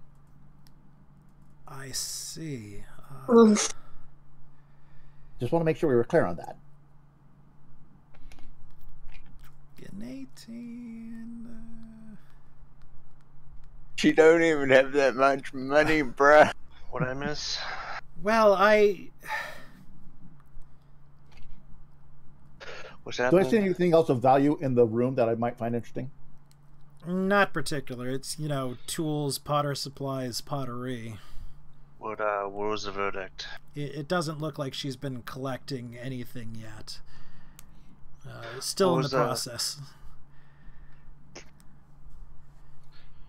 Well, do you have any nice a nice place setting, some nice goblets or cups that you do. made? I can give you some of my finest porcelain. Oh, China. Okay, so 2 gold and the china, and we have a deal. Good. Yes, I can give you. How about 4 gold? That pretty much covers what you gave me, and then a set of the china for 4. So confused. Deal. I spit in my hand and hold it out to shake. Fantastic. And she sort of looks at your hand for a while, shrugs, spits in hers, and then shakes your hand. Okay, so yes, I'm going to ask Guts and say, I need my bag. All right. I'll go outside really quickly, and then bring it back in. Okay. Yeah, I just pull out one of my pieces of paper in there. I think I got a quill in there. Likely. And I tried to write out. If not, somebody in the party certainly does. Okay. And I'll try to do my best at creating some type of a document sounding kind of official. Sure. Certifying that this is actually a 2 of them are from green dragons. 1 is from a silver dragon, and of course the unbroken one is a red dragon. Oh, okay. Do you go about taking your time making this document, or do you do more of a rush job? No, I'm going to take my time. Okay. Did I take a look at the eggs in the meantime? Rick, first of all, you glance over the eggs and you look at it, and you've had more of a worldly, closer to nature type upbringing than a lot of the party. Whatever this is, you're pretty sure it's some sort of insectoid egg. And not only that, but you think this large whole one is very close to hatching.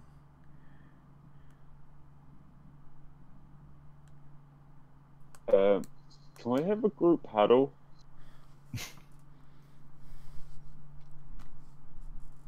What's the matter? Yes. I will pull the lady over to me while they're doing a huddle and try to engage in some type of a conversation to distract her from the huddle. Sure. Talking about asking what kind of specifics she would like to have in the certificate of authenticity. And it's not difficult. She's pretty much engrossed in your conversation of you two forging this document.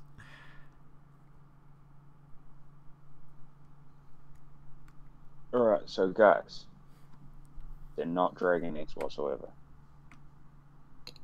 Oh, they're kobold eggs. They're insectoid eggs. So she's, and I'm gonna whisper to Rick, so she's an idiot is what she is. Yeah. I think we need to get our money back. Wait, no, Tadpole just got it.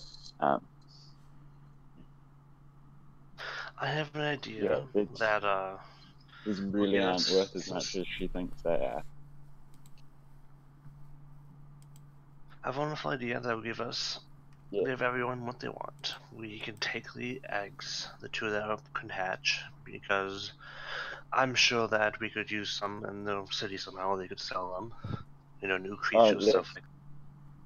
And we can make a little old crazy lady's dream come true.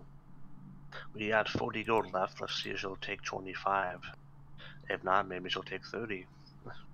And she can finance her antiquities dream. Yeah, the one that hasn't hatched yet is like ready to hatch too. Is there two of them that can hatch? It's pretty close. The one, the whole, and the whole one? No, just the one. That one, just the whole egg. There is one with a hole in it. So confusing. But it's hollow. Okay. Yes, if you don't mind, I'm sure they wouldn't mind having some new creatures to sell. That probably worth 20 plus gold. I'm sure they'd appreciate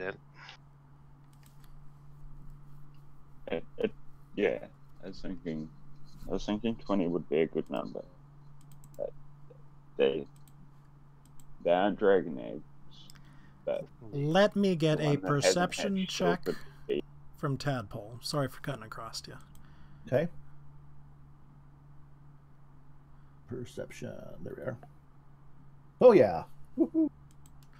This contract is taking all of your focus. Absolutely. All right, go ahead. Sorry about that. So you went against me trying to bargain for it. No, not at all, but I think I should come help because I know that they're not what she says they are. Well, we don't want to tell her that. We want to keep up the illusion. She can have the eggs that won't kill her if they hatch. We can have something for the city, and she can have money to finance her antiquities dream. And then, we'll also be known as wealthy merchants in the city. Sounds like a plan to me. Does anyone have any? I'd like a bardic inspiration from Guts if you want to play like a nice negotiation song. Otherwise, it's a bonus. Okay, action. what's a good song that you think is about money? Thrift Shop or 24K Magic? God.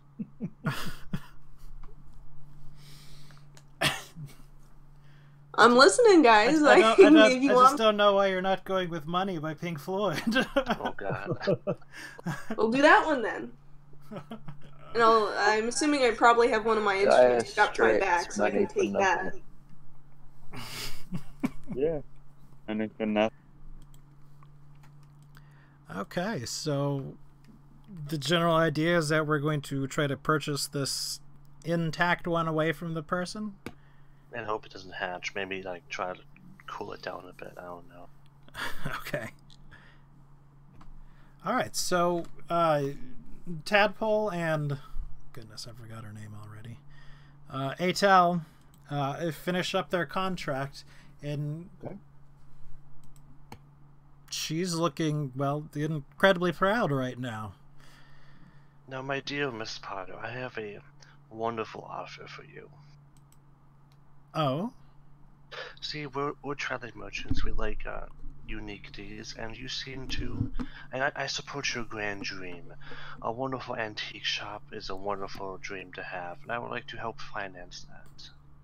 Oh. Well, thank you. You could be our very first patron.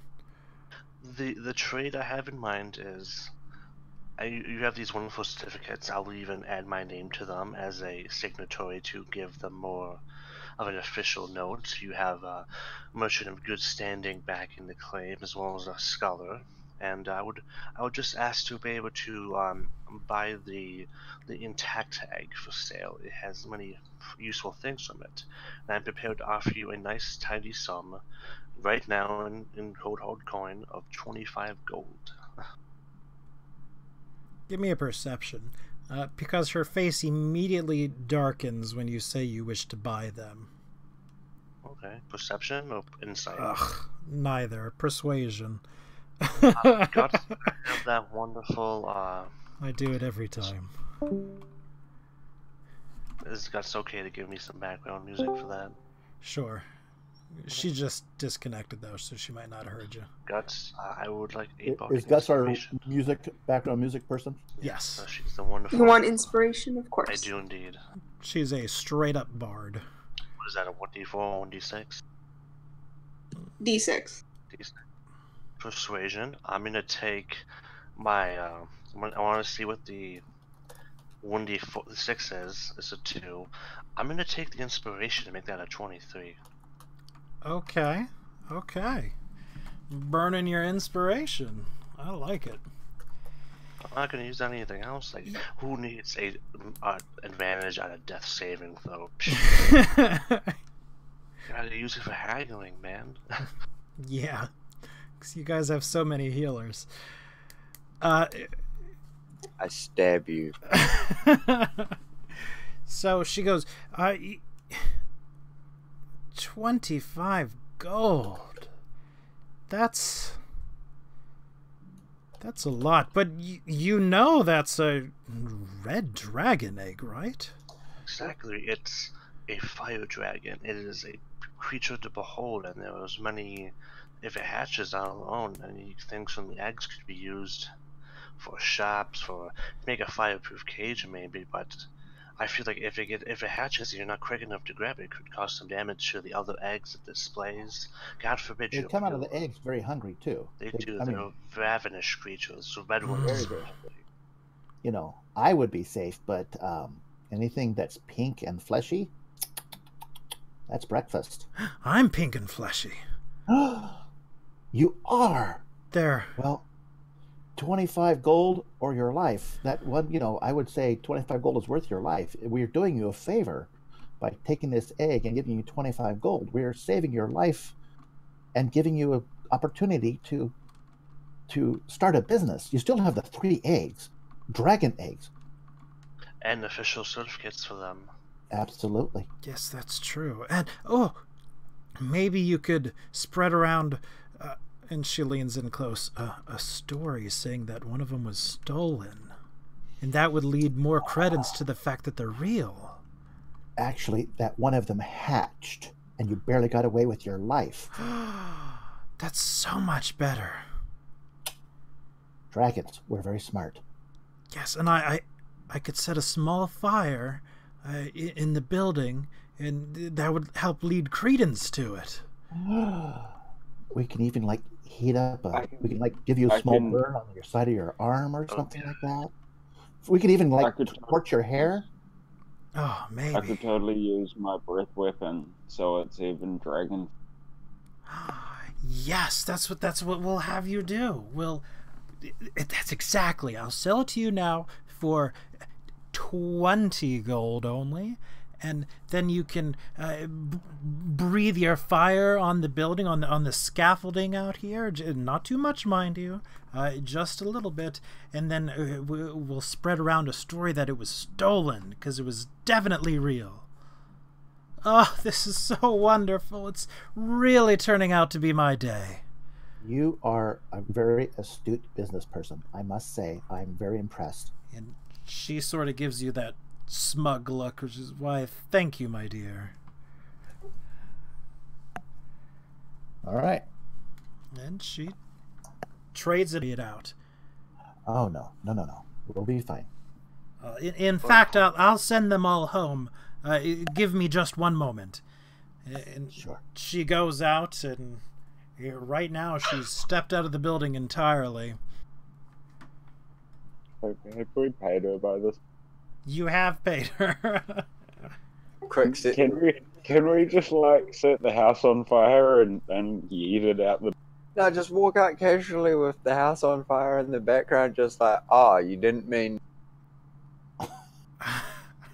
I mean, that's certainly a thing you could do. I feel as if that would certainly need the party to accept it. Hey, Janeon doesn't even know what's going on. Janeon's not there, so I'll ask the party members. Let's just go with the plan. We have nothing wrong so far.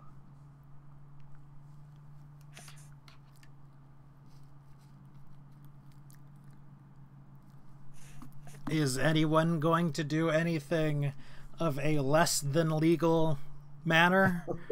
Oh, I think we're all Tempted, but no. I'll stick with the plan.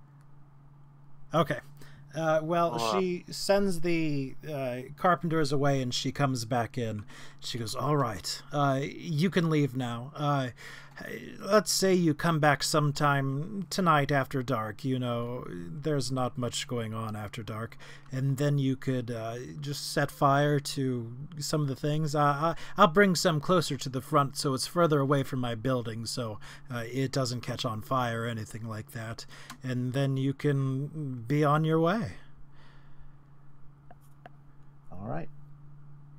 All right, fantastic. Excellent doing business with you. I certainly appreciate it.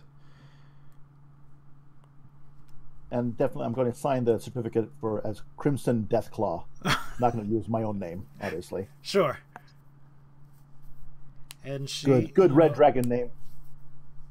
Indeed. She goes up and she hangs it on her wall very proudly. Mm-hmm. And then seems to go about going about her actual pottery work. All right. Thank you very much, and thank you. There's a very fine set of china. I appreciate that. Thank you very much. If you want more, well, you know where to get it from. Oh, nothing. You know, there's not a swarm of bees trying to murder me in my sleep, kind of. And I so I want to stop by the back in the camp, get this back to them, so we don't have to worry about it, and even come back and burn their house down at night. I don't think there's anything better than the idea of an egg containing a swarm of bees. Quick, Zush, get the jar. Where's the jar? I've got the jar. Get the jar, we got more of them. Oh god, why? God, the bees. So I'm gonna come outside and tell Janeon that I've got a house to burn down and why burning a house down. And, I mean, we could all imagine that Janeon doesn't even really question it. Yes. But also, he doesn't get confused and start burning down all of the house. All right, so now is the time to plan what we are going to be doing now, whether we will be coming back later to do this kind of thing, what we are going to be doing in the meantime. And again, I apologize, but I'm going to take a very short break again to use the restroom. I will take a bio break as well. Yes. Okay. POP. I nominate we get the stuff back, and then we come back and, you know, do the thing. Yeah, maybe one or two of us. Leave my armor with you to that's all done. enchant. It's done. That one would it have been enchanted by the time We did the armor instead of the glaive. So that we just took the time it would have done to do that. So was it actually ready in time? Yeah, you're all set. It's all done. You have that. You have a second glaive that matches the armor now too. It's a black dragon scaled glaive the dragon had. Yeah, I've even written it down and all. And Ghost has the pipes of haunting, and I did nothing but give my spiders fed. But I'll be right back.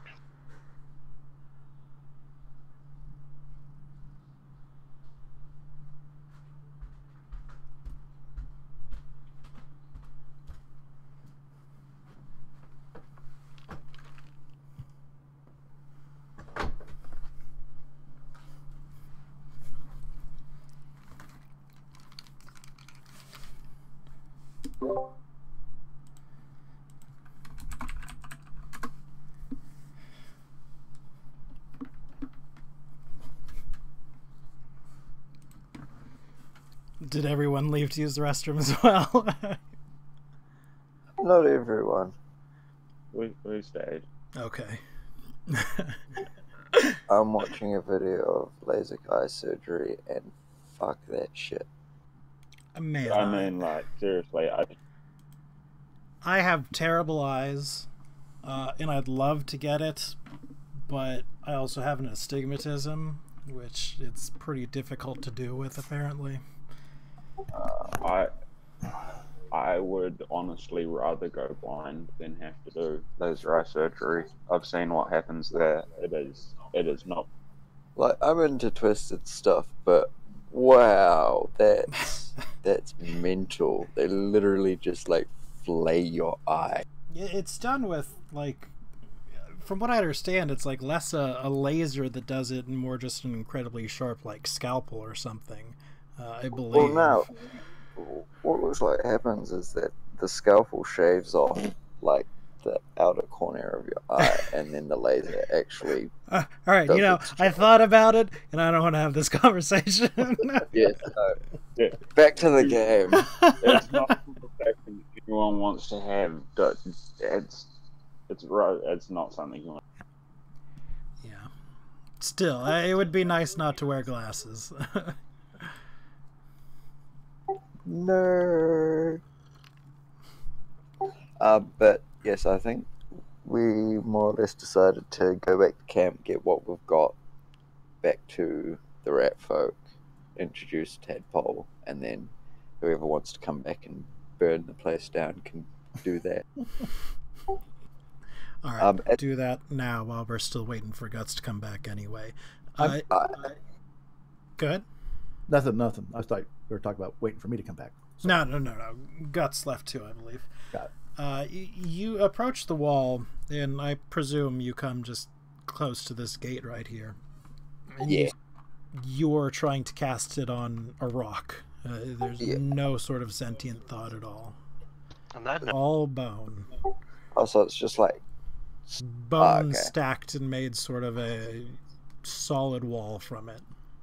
Necromancy all over that thing. Okay. Does it seem to be just in the wall, or does it drift anywhere in the city? Well, it's only 30 feet or so range on detect magic, but there's nothing really around you except for the wall. Interesting. Well, just to make sure I stay in Draconic to Tadpole. Just to clear that it's an insect egg. It wasn't an. That's right. We did her a favor. Indeed. Would I have known what type of insect it was, or would I have? Is it magic at all? Pretty big.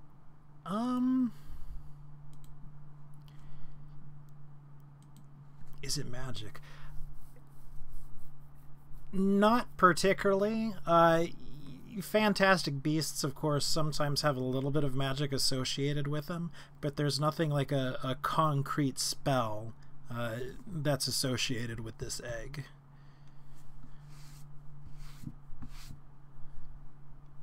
It's akin to, like, excuse me, like the rabbits or the hyenas. So it's got a little something, maybe? Sorry, I have no idea what you said there. Whoa. There was a lot of pizza or something in the way. I'm talking with my mouth up. I was like, is it akin to like the rabbits or the hyenas, though? There's a little spark or something, maybe? Yes, but much less so than the rabbits. You know, the rabbits had a ton of magic around them. And the Crenshaw, of course, had a sort of a supernaturally type magics with them. But this is, you know, just sort of, it's there a little bit. Back to the camp, I guess. Well, Guts, are you back by any chance? You still gone? Oh, yeah, I just got back. Okay, great.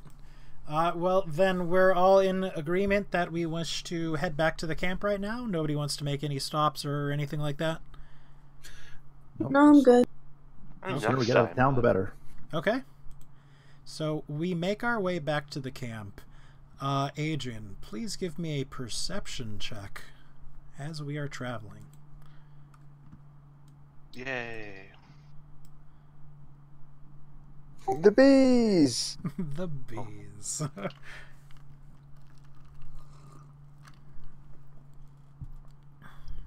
All For right. the sake of it, I was on my shoulder. 11, too. Goddamn the owl. So we make our way back without any problem to the camp, and it's starting to get towards the evening now. And as is the usual, most of the rats are sort of gathering around towards the evening.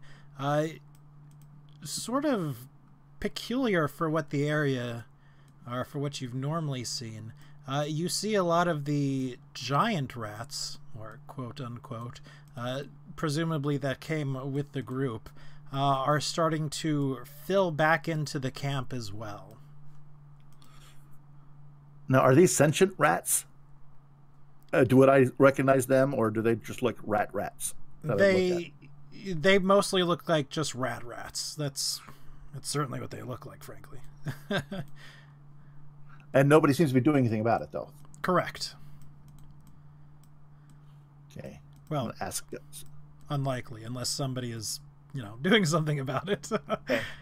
I'm gonna ask Guts for my bag back. I guess once we get out of town, I'm gonna pull out a hunter's trap and go to Guts and say, "You think it's okay to get rid of some of these things, some of these rats?"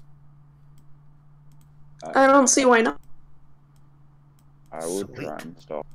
Well, no, don't touch the I rats. would definitely try and. Did you say rats or rabbits? She said rats. Rats. Oh, no. Well, they look kind of tasty. It probably would be best to not.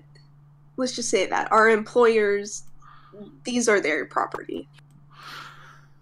Well, I understand that. I mean, they look rather delicious, but I'd see why somebody would kind of protect their food source. Yeah. They're not food. What? You'll understand it when we get back. Yeah. Well, that's just sick. It'll be a surprise. Okay. Well, I'm going to go ahead and start cleaning up and making dinner. All right, well, what we're doing is we're traveling back to the camp. And it does not take long, but it is certainly evening by the time we get back to the camp. Most of the rat folk have started to gather around this bonfire, and there's a lot of things that you particularly notice right off the bat. You're coming in from about this direction, right about here, and descriptions of them. These are the beasts that have been plaguing the city for quite some time and picking off sheep that are in the wilderness, and even some farmers in the wilderness. And here they are in front of you, caged. Not far beyond a giant fire, you see something you've never quite seen before, but you're sort of getting the idea that happens a lot. Basically, humanoid, half-rat creatures. Just gathered around the fire, intermixed with other human folk. They seem to be laughing, drinking, sitting around having their evening meal, and not paying much attention to you. One of them is approaching your group. He's dressed much better than any of the other ones, almost sort of gaudily, like a pirate captain would be. Bright clothes in the blues, piercings in his rat-like ears. And he approaches the group and greets them. Hello there! How was it today? It was an interesting time. We got what you wanted, and we got a little gift on the side. Hoping it hasn't woken up yet. Your gift hasn't woken up? I presume you're not talking about... And he sort of nonchalantly gestures towards you, Tadpole. Oh no, I wave. She's joined on as a little maid of ours. Maybe we can probably discuss that at a later point if you don't mind, but we purchased an egg of sorts for you. An Yeah. egg. Yes, an unhatched egg of some insectoid. I hope it's still unhatched, at least. It's in my backpack. Some insectoid creature from the northern forest. Some old lady thought it was a dragon egg. A dragon egg. Yes. Interesting. But we played into her illusions, and we bribed her with some coin, and she believes we're her best friends now, and so she's one of the older and more... She's the primary powdery person, and she kind of is a bit of a gossip among the town, so I'm sure she'll spread out how much coin and how kind we are with it around. Indeed. I pull out the egg. Let me get Kives over here. He'll Yes, take a look at bring the thing. Just bring a net just in case. It was close to hatching, and I haven't noticed anything. I don't know what it is, you know? Interesting. Remember, put it in the cage. Right. Well, let me call for Kives, and he goes off and he gets Kives, and Kives comes up, flanked by what are obviously two dire rats, and I don't know where the token for them went to. Where's my cute little rat babies? So, Over here by the fire. Troll, do you think 10 barrels will be enough? He sort of claps his hands and chuckles and, yes, that'll do very nicely. Why don't you go ahead and stack them up back to there? I know how these people work. I'm sure it's watered down, but no worries about that. It'll do for now. Feel free to break open a keg and start getting your food if you wish. I believe our new friend has a wood in that matter. Oh yeah, no, it is not watered down. I took care of it. We're good. Trust me, you will like it. Oh, well, that's fantastic. A word of thanks. I know how some people treat entertainers around these more sort of backwood areas, especially such an eclectic group as they are, or we are, I suppose. Yeah. Rook will tap a keg first and then start stacking up the rest in a pile close to. All right. So here, Knives, have the bag. Kives sort of takes the bag and he opens it up sort of gingerly. Yeah. What am I looking at here? Well, it should be an egg. Hopefully it's not hatched yet. No, not hatched, but I'm not quite sure what it is. Some sort of a large insect creature. A large insect, huh? Well, can't be that large. Oh, he sort of pulls it out, and this beauty is ready to hatch. Lucky it didn't do it in your backpack, really. Oh, and it didn't. Let's see if we can find a little cage and see what happens with this thing, alright? Alright.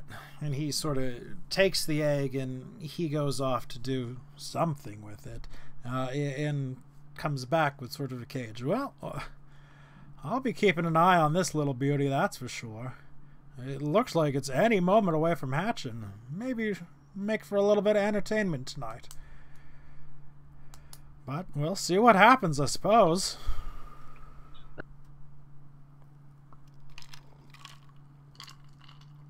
You started saying something, but you cut off. I says quite.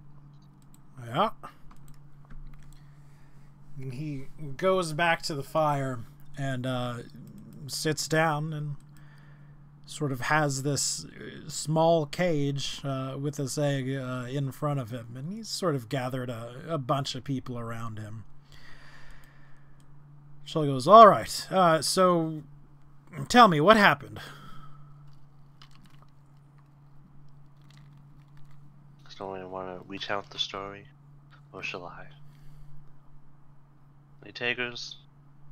The storyteller, maybe? More of it, or all of it. I mean, apart from the cocktail, we went to the city. There's no issue going in. They have the 30-foot. How long was it? 30 feet? It was about 30 feet tall. 30 feet tall, animated bone wall. Those are quite a sight, I must say. Definitely just radiates necromancy. I can imagine. They don't have any gates, though, it seems. Just the open. Again, that old lady thought it was dragon eggs, and we've become her accomplices and a trust of, so to speak. We have to go back and set some scorch marks on her front door, say the dragon escaped, and drum up some rumors for that. You've got a what? Yeah. But she seems to be one of the older people in the city, and she does seem to hang out with the mayor and the owner of the tavern. Well, no, absolutely not. We just need to go back and make a little scene, a little show. We don't have to do anything. We're not doing any damage. It's all superficial. It would be like a little bit of illusion work. Yeah, absolutely not. I can't have you be going into the town after you've made yourself known and causing ruckuses and disturbances. That's exactly the opposite of what we're trying to do here. Well, fair enough. We can always do it at some other point, or say that we got held up by the guard, I suppose. I'm sure she'd understand that much. Sure, whatever you have to tell her, but... Anything, she seems kind of batty. I'm sure she'll come up with something herself.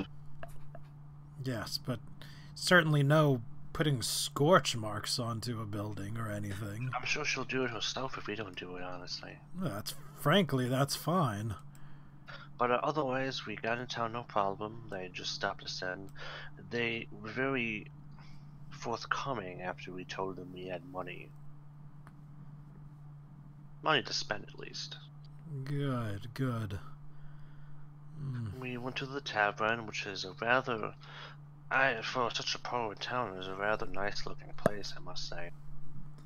They're going on about a poor agricultural town. I'm sure that Tadpole can probably confess to that, but that was a decent-looking tavern. In fact, there we met the priest that was here the other day, the old elf there, the tavern owner, and the rather rambunctious mayor of the town. Oh yes? He seems quite unsatisfied with this group of 3 adventurers he hired to deal with this kobold bandit that's been raiding them. We offer that we might be traveling that way anyways. We'll definitely take a look out for him if we do. Yes, forgive me, but kobolds can be quite a handful when they put their minds to it. Supposedly it's just the one causing trouble, but there might be a tribe somewhere. A single kobold? Yes, Tadpole, are you from around here? Do you know anything about, what was the name mentioned? You'll have to help me out with that one, Grim. Sure. The name was... Iflo. Iflo Pawu. Basically, he's been... What I said before, you wouldn't know too much more about it, even being a kobold. It doesn't seem like he's from the city, but he occasionally raids by himself, it appears, a lot of the farmland up to the north of the city. Knocks someone unconscious, seems to refrain from killing them, and takes what he can and then leaves. Supposedly, he gives an incredibly long speech about it every time he does.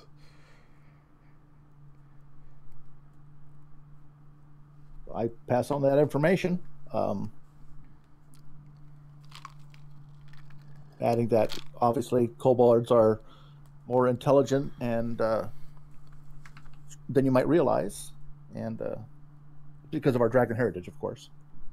Of course, I'd never doubt the little folk at all. Everyone has their uses. Everyone has what? You cut off there. Their uses. Yeah, I got a real bad Discord connection. Give me a second. I'm going to quit and join back in. We'll see if that clears things up. So, anything else, or is that pretty much it? I mean, you've found a fair amount so far, to be honest. Oh, I suppose we learned some... The wall grabs people. It attacked Guts even, out of all people, surprisingly enough. Interesting.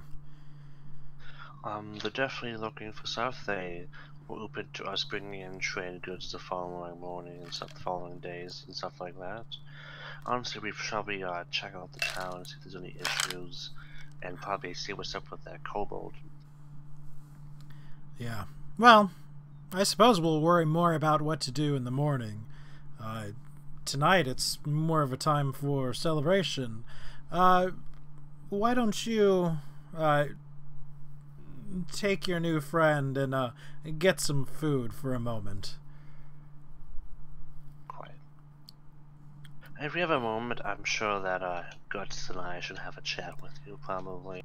Well, that was to Janeon, Rick, and Zoosh.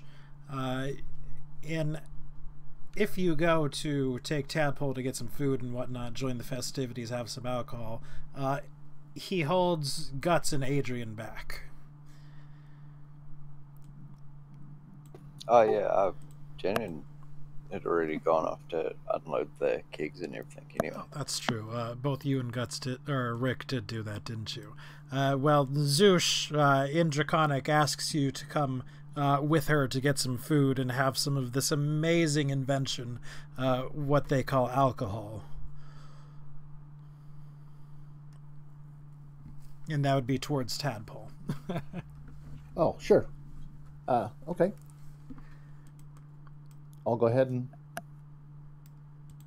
All right. I guess, yeah. And Chol holds the two of you back, Guts and Adrian, and speaks with you. So, how much have you told the little one? Oh, nothing. They actually came up to us. They just wanted to get out of that godforsaken tavern. So she was more of a slave, as it were? More or less. Well, that's both good and bad. If they're already familiar with the idea of slavery, it won't come as a shock to them, but does she seem trustworthy? What do you think? Let's see. Guts.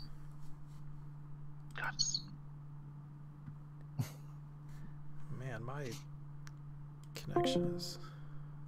I was muted. There you go. Sorry, what was the question again? I was focusing on trying to get back into the conversation. Whether Tadpole seems trustworthy or not. Well, I don't know about trustworthy, but I certainly like her. They're not the same thing, though. No, they're not. I suppose the question before us is whether to let her in on what we're doing here. I say we wait until she... I don't want to say maybe proves herself, but maybe that she won't be... See if she would be opposed to what we're doing. Because if she is, then it may be best to just not say it. Of course. Well, we won't be hiding things around here, and she's seen some sights, I'm sure, already, just coming into the camp, the way everyone's been reacting to us, but maybe drop hints here and there. I don't think I'd be afraid to tell her about the city, of course. That is the ultimate goal, is to get them all back to the city, or as many as we can, rather. And since she seems to be hanging around us, if we do grow attached to her, maybe we can work out some sort of deal with keeping her with us. In the future, we'll see how it goes, though. That might be agreeable. No worries. We'll take a look at it. Well, do you have anything else for me? Let's see, the town, the mayor, the kobold, a lot of mutton in the city, a group of adventurers who suck at their job. I think that's about it, I think. They seemed very gullible, honestly. They were, the ale they sold us, even if it was watered down, that was a decent price. It was cheap, actually. They must have a different standard than we do. Likely. That could be both good and bad. Makes it a bit harder for us to flaunt our money, but if they're selling things for cheap, they're either desperate... I did bring up we're also open to a lot more bartering and trading of goods if they don't have the straight coin. And other things as well. Good. Did you put down that we're entertainers by any chance? I happened to mention it to the mayor before the conversation ended, sadly. All right. Well, keep it in the back of your minds. We would like some people attempting to visit us at some point. I think I did offhandedly mention that we're a bit of a traveling circus to a few people. More of a joke than anything else, but I think they kind of assumed that already. Likely. These caravans tend to do lots of things, frankly. Well, that sounds good for now. I do have one thing for you yourselves. We've had a large number of the little folk go missing around towards the north, likely where you said these dragon eggs were found, somewhat close to the river. And it certainly appears that there's an entire network of tunnels here underneath the ground. Some of the little folk have been following them down, but generally when they do, they've had orders to at least. They don't come back. So something here is at least a predator to small things, and it's... I believe, if I may cut in, I believe that the eggs were found near the tunnels, again, along the riverside, so they could be these. I would assume you pass that information along. Yeah, so when that thing hatches, you might have a better idea what we're up against. Indeed. Again, you should have an idea of the drill by now, alive if possible, and dead if not. But I believe that's certainly all I have for you right now. I suppose you can join in with the festivities. Kiffer's dancing again, and Carter, of course, singing. Maybe you could accompany with an instrument or so? I'm not opposed. That's fine with me. Yeah, sure. That would sound fantastic. But for now, I suppose we just wait for tomorrow and pass the time away. Come, let's get a meal and some drinks in us. And with that, he turns and drinks some from the cask. Of course. You broke up. Shit. Does he drink straight from the cask, or does he does like not drink straight from the cask? I'll give you that. He does take a mug or a glass and pours some. I do, Orlando, I do have something for you to see. Let me go find the new one. I'll go off to find. Hold on, I'm dying. Okay. Wrong way. No. Don't inhale the coffee. Wow, it was nice playing D&D with you guys. Damn, I just started the group too.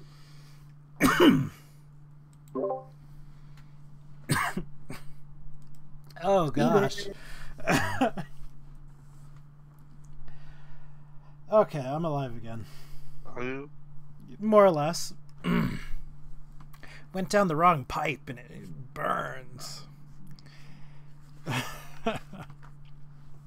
You're so white, iced coffee burns you. It's so cold. It's when it hits your lips.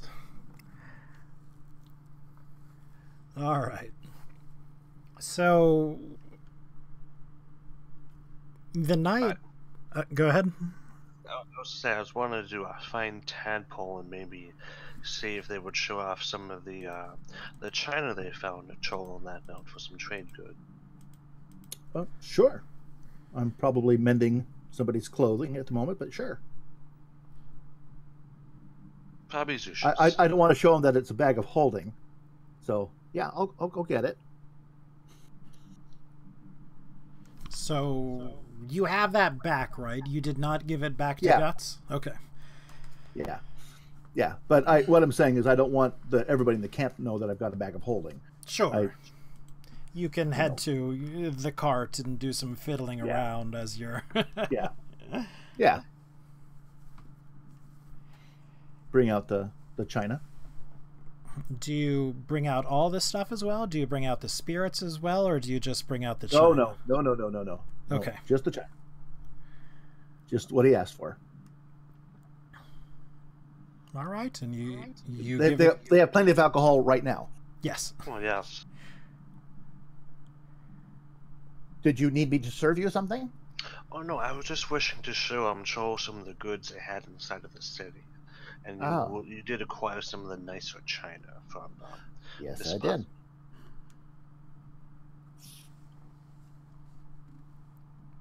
Just wanted to show it off as a testament to her work, maybe. If we ever do business with her again, maybe they might be interested. Sure. And you show it to Chol, and he is fairly impressed with it. This is nice.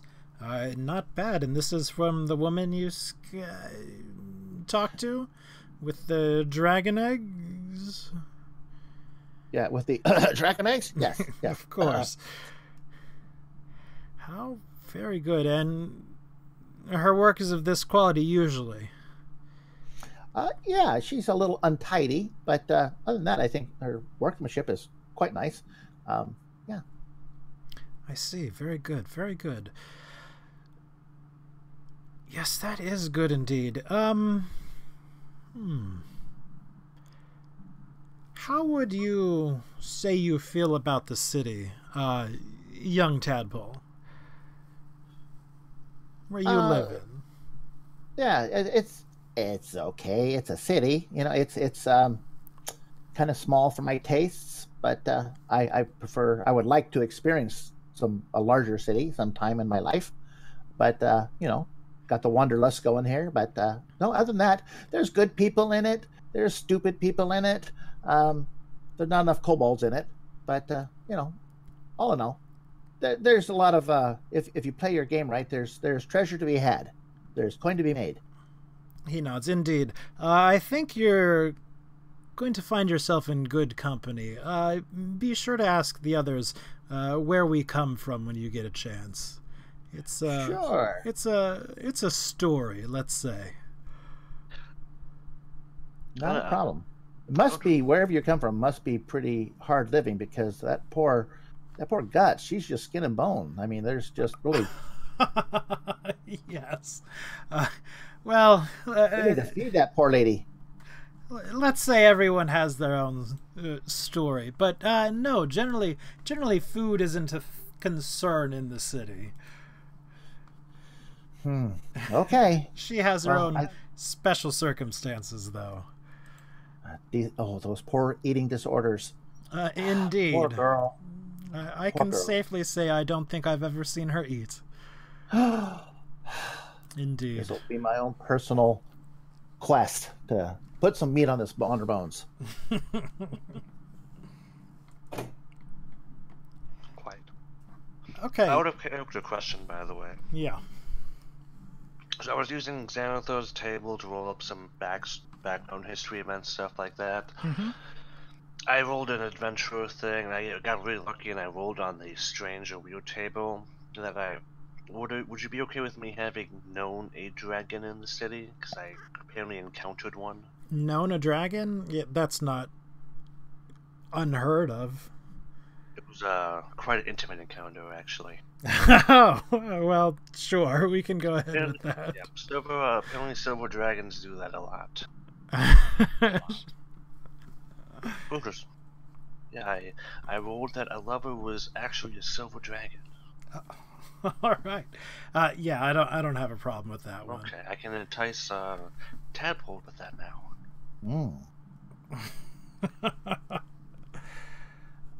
So, at this point, what the company is doing has become fairly common.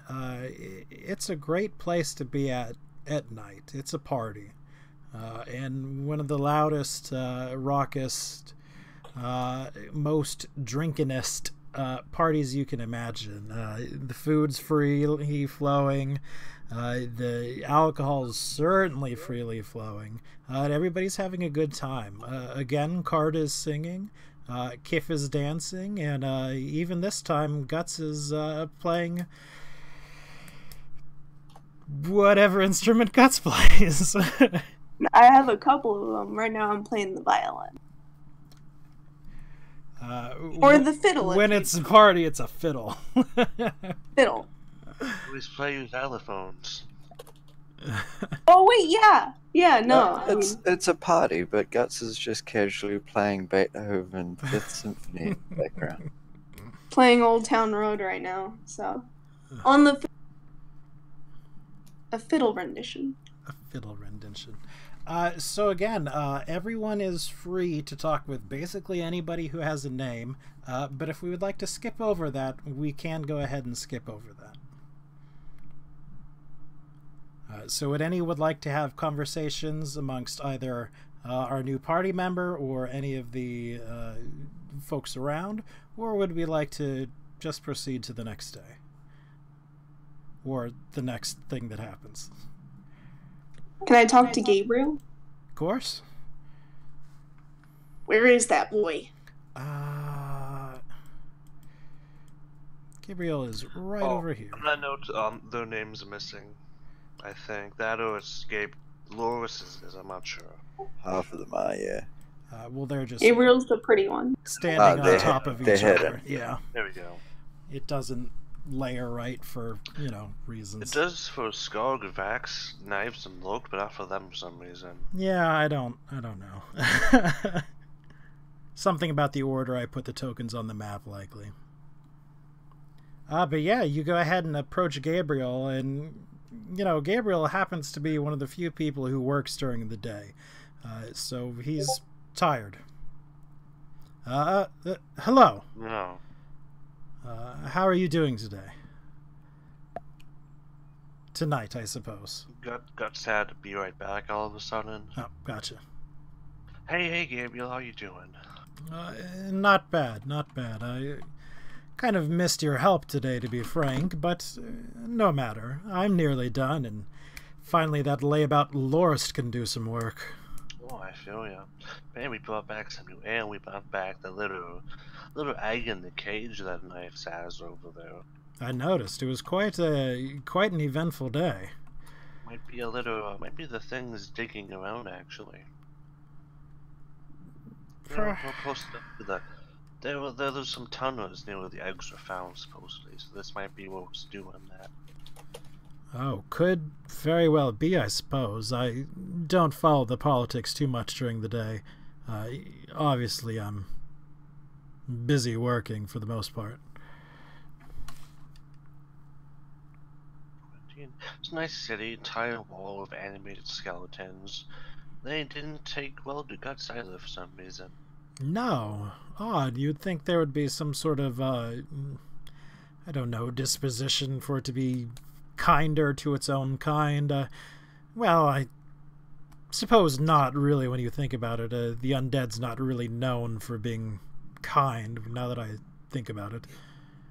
The wall could just be made to attack anybody. Seems kind of odd, though, if you make a wall trying to kill people inside and outside. Well, effective, I suppose. I certainly wouldn't want to scale a wall or climb down it if it's trying to kill me. Fair enough. Because otherwise, well, kind of just, town folk. It's a decent enough town. Some of the people are kind of, I guess, but what else are you to be when you're, wealthy and a probably backwater town in the middle of nowhere? I suppose. It's actually somewhat unusual. We've not had many people or any visitors come here. I suppose there was someone who stopped by, but they certainly didn't come into their camp. Maybe we weren't inviting enough. You've seen how they react to the others. Of course. Well, hopefully they'll think there's With the guise of entertainers and traders, they'll think there's just some sort of thing going up. We spread a lot of money around today. That's always good. Show we have a lot, and well, eventually people will start coming in, whether the savory type or some of the unsavory types. They generally find their way to, let's call ourselves misfits. What do you think, Guts? Alright, I'm back. I'm sorry Talking about to that. Gabriel. You just showed up. What you doing? I want to ask him how he's doing, if he's all right. How's it been since we've been? Not bad. I don't work hard physically, you understand, but my work certainly is mentally draining, casting these spells over and over again and enchanting these rings of shielding. Of course, it takes quite a toll on you. I can imagine.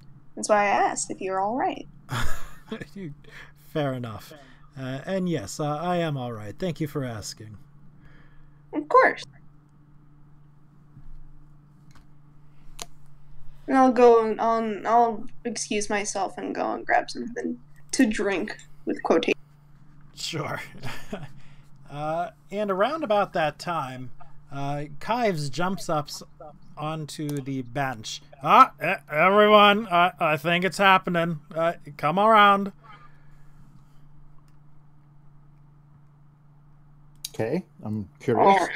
Oh, okay. And he brings this sort of cage towards the front, and, you know, a bunch of people happen to come around. They're curious as to what it is, just like you all are. And I can't control my piece for some reason. Sorry? You must have placed my token last week because I can't move it. Did you point to the map page accidentally? No, you just can't control yourself. For some reason, I took it off. Try now. Yep, thanks. Is Rick the same? I don't He know. could be. Nope. Okay. Yeah, I'm good. Sorry about that. Are Guts and So good. Janeon? No, you guys are good. Okay. So this thing is starting to hatch, and it's breaking through this shell with loud cracks. Whatever it is, this shell itself is hard. And it seems to be taking a while. Guts is looking at it extremely expectantly, as I think I said Guts, I meant to say Kives, is looking at it extremely expectantly. He's certainly into whatever is happening, which sort of fits into his character. But certainly no dragon comes out of it. It looks like some sort of worm. And not like, you know, a dragony type worm, more like a WRO, only, you know, spelled better. WORM, with just these mandibles on it. That's probably the first thing you see more than anything else. And I'm going to show you a picture, and it has an eye on the picture, but it itself does not have an eye on it. But large mandibles, it's sort of pink, and it's fairly long.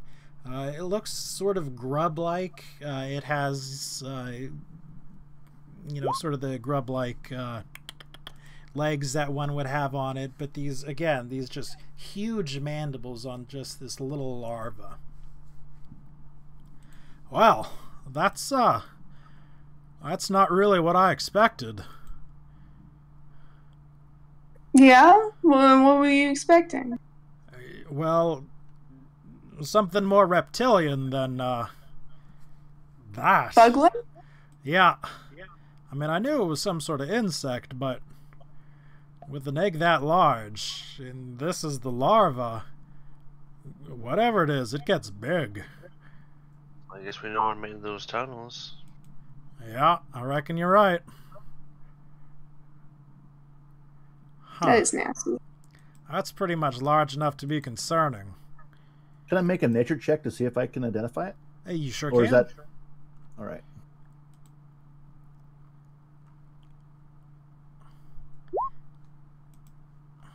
What do we got? 17.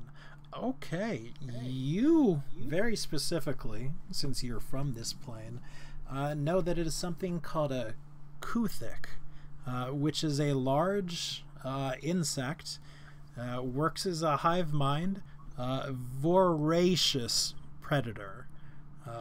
When they move into an area, they tend to wipe everything out. And so they, tend to be the targets. Eggs themselves are very, very rare. Generally, they're deep within a hive, and certainly not out anywhere that's accessible by a person who happens to be just sort of walking around. Well, since I've got the most intimate rapport with Guts, I'm going to pull Guts to the side and express, tell her that these things, what you just told me about these things, also tell her that, but they are also quite tasty, my understanding. So once we should probably kill it and then cook it. You and another person we have seem to just love eating things that should not be eaten. What? It's not the fact that it shouldn't be eaten, it's just the fact that it's still alive. If it can be eaten, it should be eaten. God, Janeon is gonna turn Tadpole on so many weird cannibalistic dishes. It's only cannibalistic if it's eating your own. Humanoid adjacent. Furthermore, Tadpole, you would know that they are semi-intelligent, as in more intelligent than your average animal, but not much more intelligent than that. And rumor has like an ogre type. No, less intelligent than an ogre. They would have some sort of spoken language, but that's about it. It would be only the most rudimentary of ideas and concepts. So they share sort of a hive mind, according to the rumors as well. All right. So so I expressed this to Guts. Let her ask her what she thinks we should do about this, because this thing is quite dangerous, or will be quite dangerous. And if it's conscious, now when you say hive mind, is it like a telepathic? Will it be sending out telepathic? So or do we know? So the rumors say. Okay, so this may cause some problems. It may. I mean, I have it on great authority that this thing will be calling for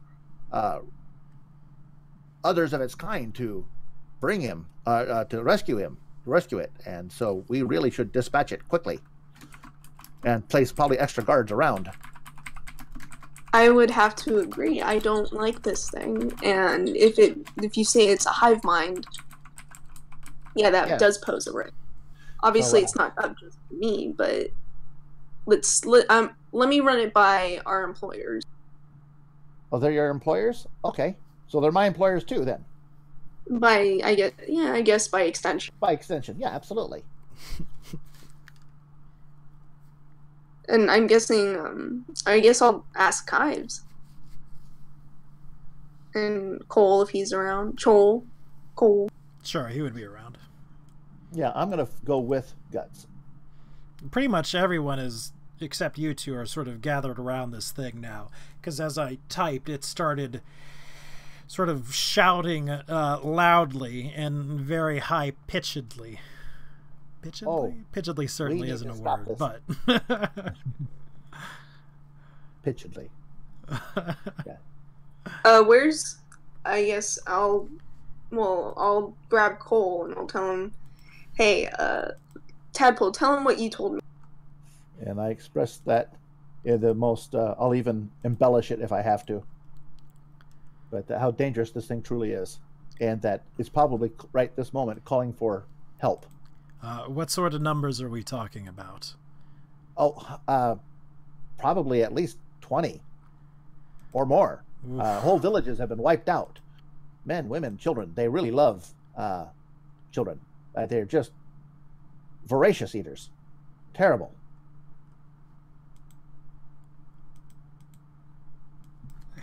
Sorry, I lost my mind for a second. I uploaded this thing, but now I can't find it anymore. I was going to move the token onto the thing. Regardless.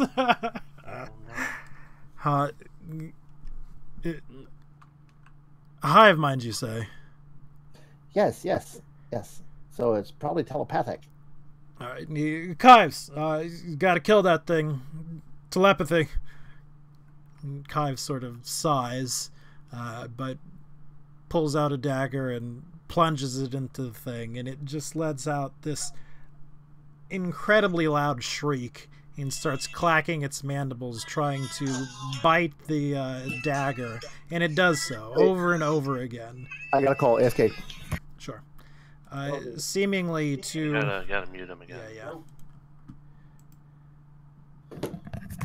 Oh, you back already? Fine. Oh, I love spam. It's good meat. As soon as I get you muted for your privacy, you come back. But anyway, as this thing is getting stabbed, it's just biting the knife or dagger just repeatedly, seemingly with no regard for its mandibles or its face or anything like that. And it is indeed an incredibly sharp dagger, and it's doing damage to itself as it's getting stabbed. It takes 2 or 3 stabs to finally put this thing down, but eventually it does. Well, Chol turns to you. Anything else we should know about these things? Like, what is it, for starters? I tell him the name, and... How do you spell that, for that matter? Sure.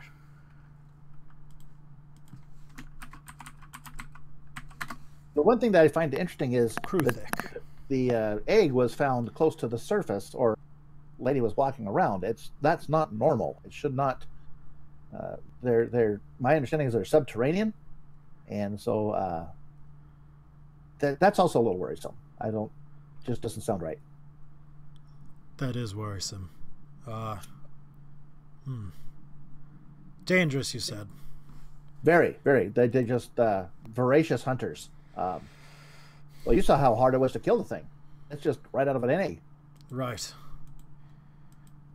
All right. Well, hopefully we've silenced it for now, but I think for you lot at least, no more drinking tonight. We'll want you up, just in case anything comes for us. Tomorrow, I want you to go look and see where these things come from, or where these things were found, leastways. I don't want to leave anything for chance to destroy my food. This town that I've come across, my new trading partners and all that. It would be rough. So we know what to do. We'll send a couple people to town. Make sure that they know, the people that is, what it is. If it was a Kruthic, and people know what that is, and we manage to get rid of whatever it is, they'll be appreciative of us. Yeah, just take the head with you as proof. I'll dispose of the body. Not a bad idea. Drag the body off and carve it up and throw it in my bag of holding. Is there a library in town? Tadpole? Yes, is there? Small. Yeah, absolutely. Even with books and words and stuff. And we should see if we can find any information on them there so we know what to deal with. Sure, absolutely. Should I patrol the underground tonight? Do these things burrow through the ground? Is that what they do? They burrow through the ground? Correct. All right, yeah. All right. Chol would speak up, say, I don't know if that's what you want to do. If these things burrow through the ground, I don't think you wish to be underground, unless you, of course, burrow through the ground as well. I flick my hands and I just start tumbling down with mold earth. If you think that would save you. Probably not, no. I'm gonna make a bigger dirt tower on that note. I'm just gonna stay up in that shit. Okay. Minecraft tower out of 5x5 compressed blocks of dirt. Tower gets eaten from underneath them. God, they just go straight up the tower and then just knock me off of it then. They're subterranean, but they like high places. And that's how Adrian died from falling damage from an underground creature at the end. So everyone, after this bit of excitement, seems to go about their normal thing. They're not incredibly concerned that there is this potential impending doom fairly close to them. Whether for good reason they're thinking this way, or for cockiness, who knows? So what do we wish to be doing? I'm gonna set a few more alarms on the ground, probably. I'm gonna start setting up my tent / car for the night. All right. You already do have a tent? Yeah. Right down here. Cool. I'm going to, these looks like horses drawing carts. Yes, right? That is sort of a corral. There are carts on the outside, mostly empty at this point, but covered, and it's a corral for horses on the inside. Somewhat lazily done. Can't people organize things? I'm going to try to set up a sleeping area inside of one of these carts, off the ground, out of sight. Okay. You can join me in my tower if you wish. You got a tower? Yeah, I just put together with, I'm just been flinging earth around with my wrist through there. He has a tower in the sense of he has a large mound of earth that I made into a tower.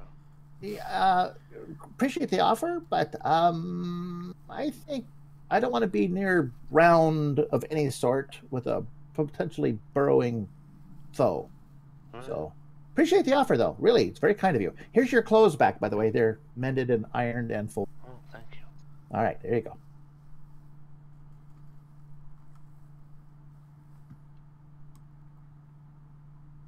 Does anyone else wish to take an action that is more out of the ordinary than normal?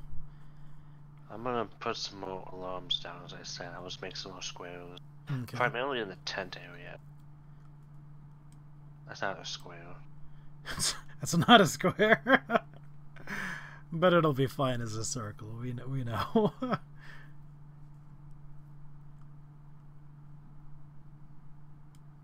Nope, I'm good.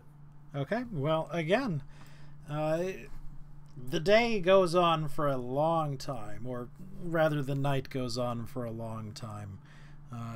We're talking 2 in the morning, 3 in the morning before the party finally winds down and everyone winds up going off to sleep. Was there... Because before, the other night, there wasn't exactly a watch set up so much. Are we taking more precautions tonight, or not? I'll take a watch if needed. Yeah, I'm happy to take a watch. I've got night vision. Sure, and of course, Guts is mostly in a sense of always on watch at night. You go to see Guts the night, and she's just there, all natural. There's just no flesh. She was eaten alive. There's only a skeleton that remained. Dun, dun, Yep. Dun dun dun. Dun dun dun. So I can see your true nature then at this point? Yeah. I mean, I usually take off the disguise whenever we're not around. People not from the city. Plus, I'm sorry, at some point That's she played weird. the xylophone. The Does xylophone that hurt? No, nothing really hurts. Unless, you hit me, when you stab me, it hurts then. Okay. Well, if you look at it like this, it's like, if I ran something across you, I bet it would hurt. Same concept applies here, I guess. But for some reason, it's not if I take off my own parts. If I take off my own parts, it's fine. So you can take your hand off. If I wanted to, I could. Okay, that's nice. Really, it is. It's thank useful. you. Yeah, okay, we'll call it that. We'll go with that. Can we literally take Guts apart and put her in a bag of holding? Yep. Do you need to breathe, Guts? I don't think so. No, I do remember. Obviously, I'm not looking at the thing right now, but I do remember she does not need to breathe, eat, or drink. Then I'm pretty sure we could put her in a bag of holding. Hasn't stopped me from trying to down a beer. Interesting. We Okay, just have to ignore some of the logistical physics of having a Guts in the party. Yes. And soon we'll have a lot of other Guts running around and some backup dancers. Yeah, they're gonna be my backup dancers. We're a troupe of dancing skeletons. Interesting. Okay. The dancing undead. So that's all I have. I was just kind of curious. Okay. Let me get one perception check from everyone who will be staying up at some point during the night. Hoot. Woohoo! 16. So those are pretty good for the most part. 20, yeah. Perception checks. So you're pretty sure that absolutely nothing is happening. You're all on edge a little bit from the message from Tadpole and these burrowing subterranean monsters, but so you're sort of extra on edge and more observant than normal as you're keeping watch. But there's certainly nothing that's coming for you in the middle of the night to, I'd like to note, snatch you up. Anyone that looks at my tower, you see the head of Tokorot looking over the vast emptiness of the camp, standing guard. You brought it with you? I've been keeping him in my bag to preserve him. Just the head. Gotta keep that enchantment on the head every 10 days. So Yeah. if anyone saw you set up the head, they would certainly ask you to take that down, or rather tell you. That's definitely not the message you want to be projecting right now for a happy, friendly camp. He just has a big head, guys. He's just sticking up from the bottom. He's just... I might be sitting on him, but he's kind of fat. He's used to it. If you want to go ahead and keep him up there, you can. I'm just probably talking with him. He's just... You can't really see the neckline. He's just kind of hanging over like he's leaning his head on the sidebar. And I've just been talking with him during the night. Ventriloquisting him. Just a one-to-one. All right. Time passes, as it is often wont to do. Should stop doing that. It is the morning of the 7th day. I do need to ask what the weather is like, because I have sunlight sensitivity. Clear, sunny, unfortunately for you. Okay. A big wide-brimmed hat. Okay. Okay. You all, I believe, unless you say differently to me, wake up at more of a reasonable time for a normal party. Perhaps you earlier than any others, Tadpole, due to your work in a inn and not a seasoned adventurers who gets up around noon. But of course, the rest of the rat folk, for the most part, certainly aren't going to be up anytime soon for the rest of from a night of partying. There are several up creating meals for you all, with the exception of you, Tadpole. They are not creating meals for you. But they do feed the rest of the party. You're fed, you're watered. Tadpole, if you have rations, use one up. If not, you will have to come up with something to eat. Oh, I'm eating that some of that thing we killed last night. Fair enough. Yeah, I've got a little piece of on a stick over a fire. You betcha. I'm enjoying it. Chol also tends to wake up early, and he's sitting by the fire, tending the fire. Excuse me, sorry. So, what will you all be doing today?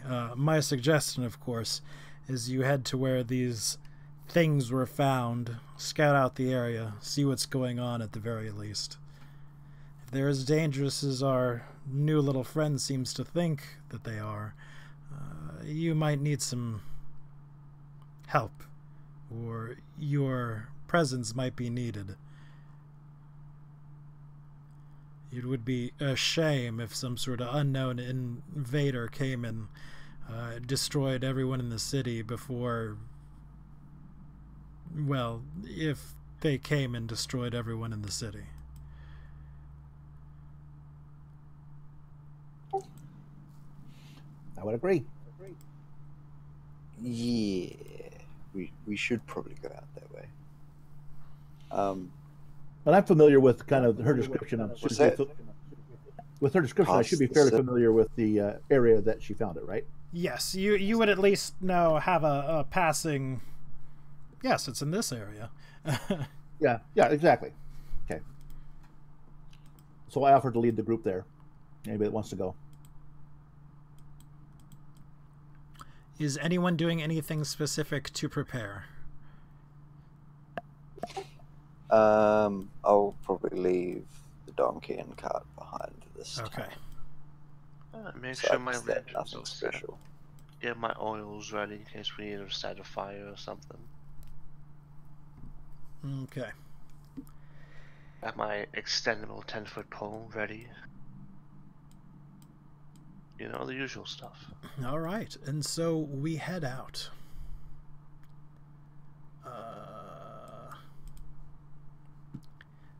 The area which we are describing, let me draw a little bit more if you will give me a moment.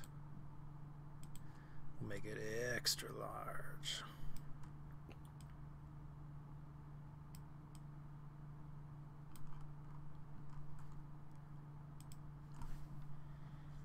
Is around this area right here, and I will mark it with my very usual little X. Bloop. But unfortunately, I do believe that the rest of what we had planned for today is going to take too long for us to go ahead and complete through. So we're going to be going ahead and calling the session a little bit short today. Because I would rather call it a bit short than go over, especially when I know some people have time constraints for today. All right, cool. Yeah. Very cool. Well, thank you for having me. Thank you for joining us. Yep. Yes. All right, and with that, thank you for joining us today, those of you that joined us today. My name is Grimcad. Well, it's what I go by. It's most certainly not my name. We are streaming on YouTube, possibly Twitch at some time in the future, every Wednesday at 11:30 a.m. EST. And you can join us here whenever you'd like. If you're watching, please leave a comment. Tell us what you liked about the episode. Tell us what you didn't like about the episode. Any sort of constructive criticism you may or may not have. And with that, I'm going to say goodbye to everybody. Goodbye. Bye. Bye.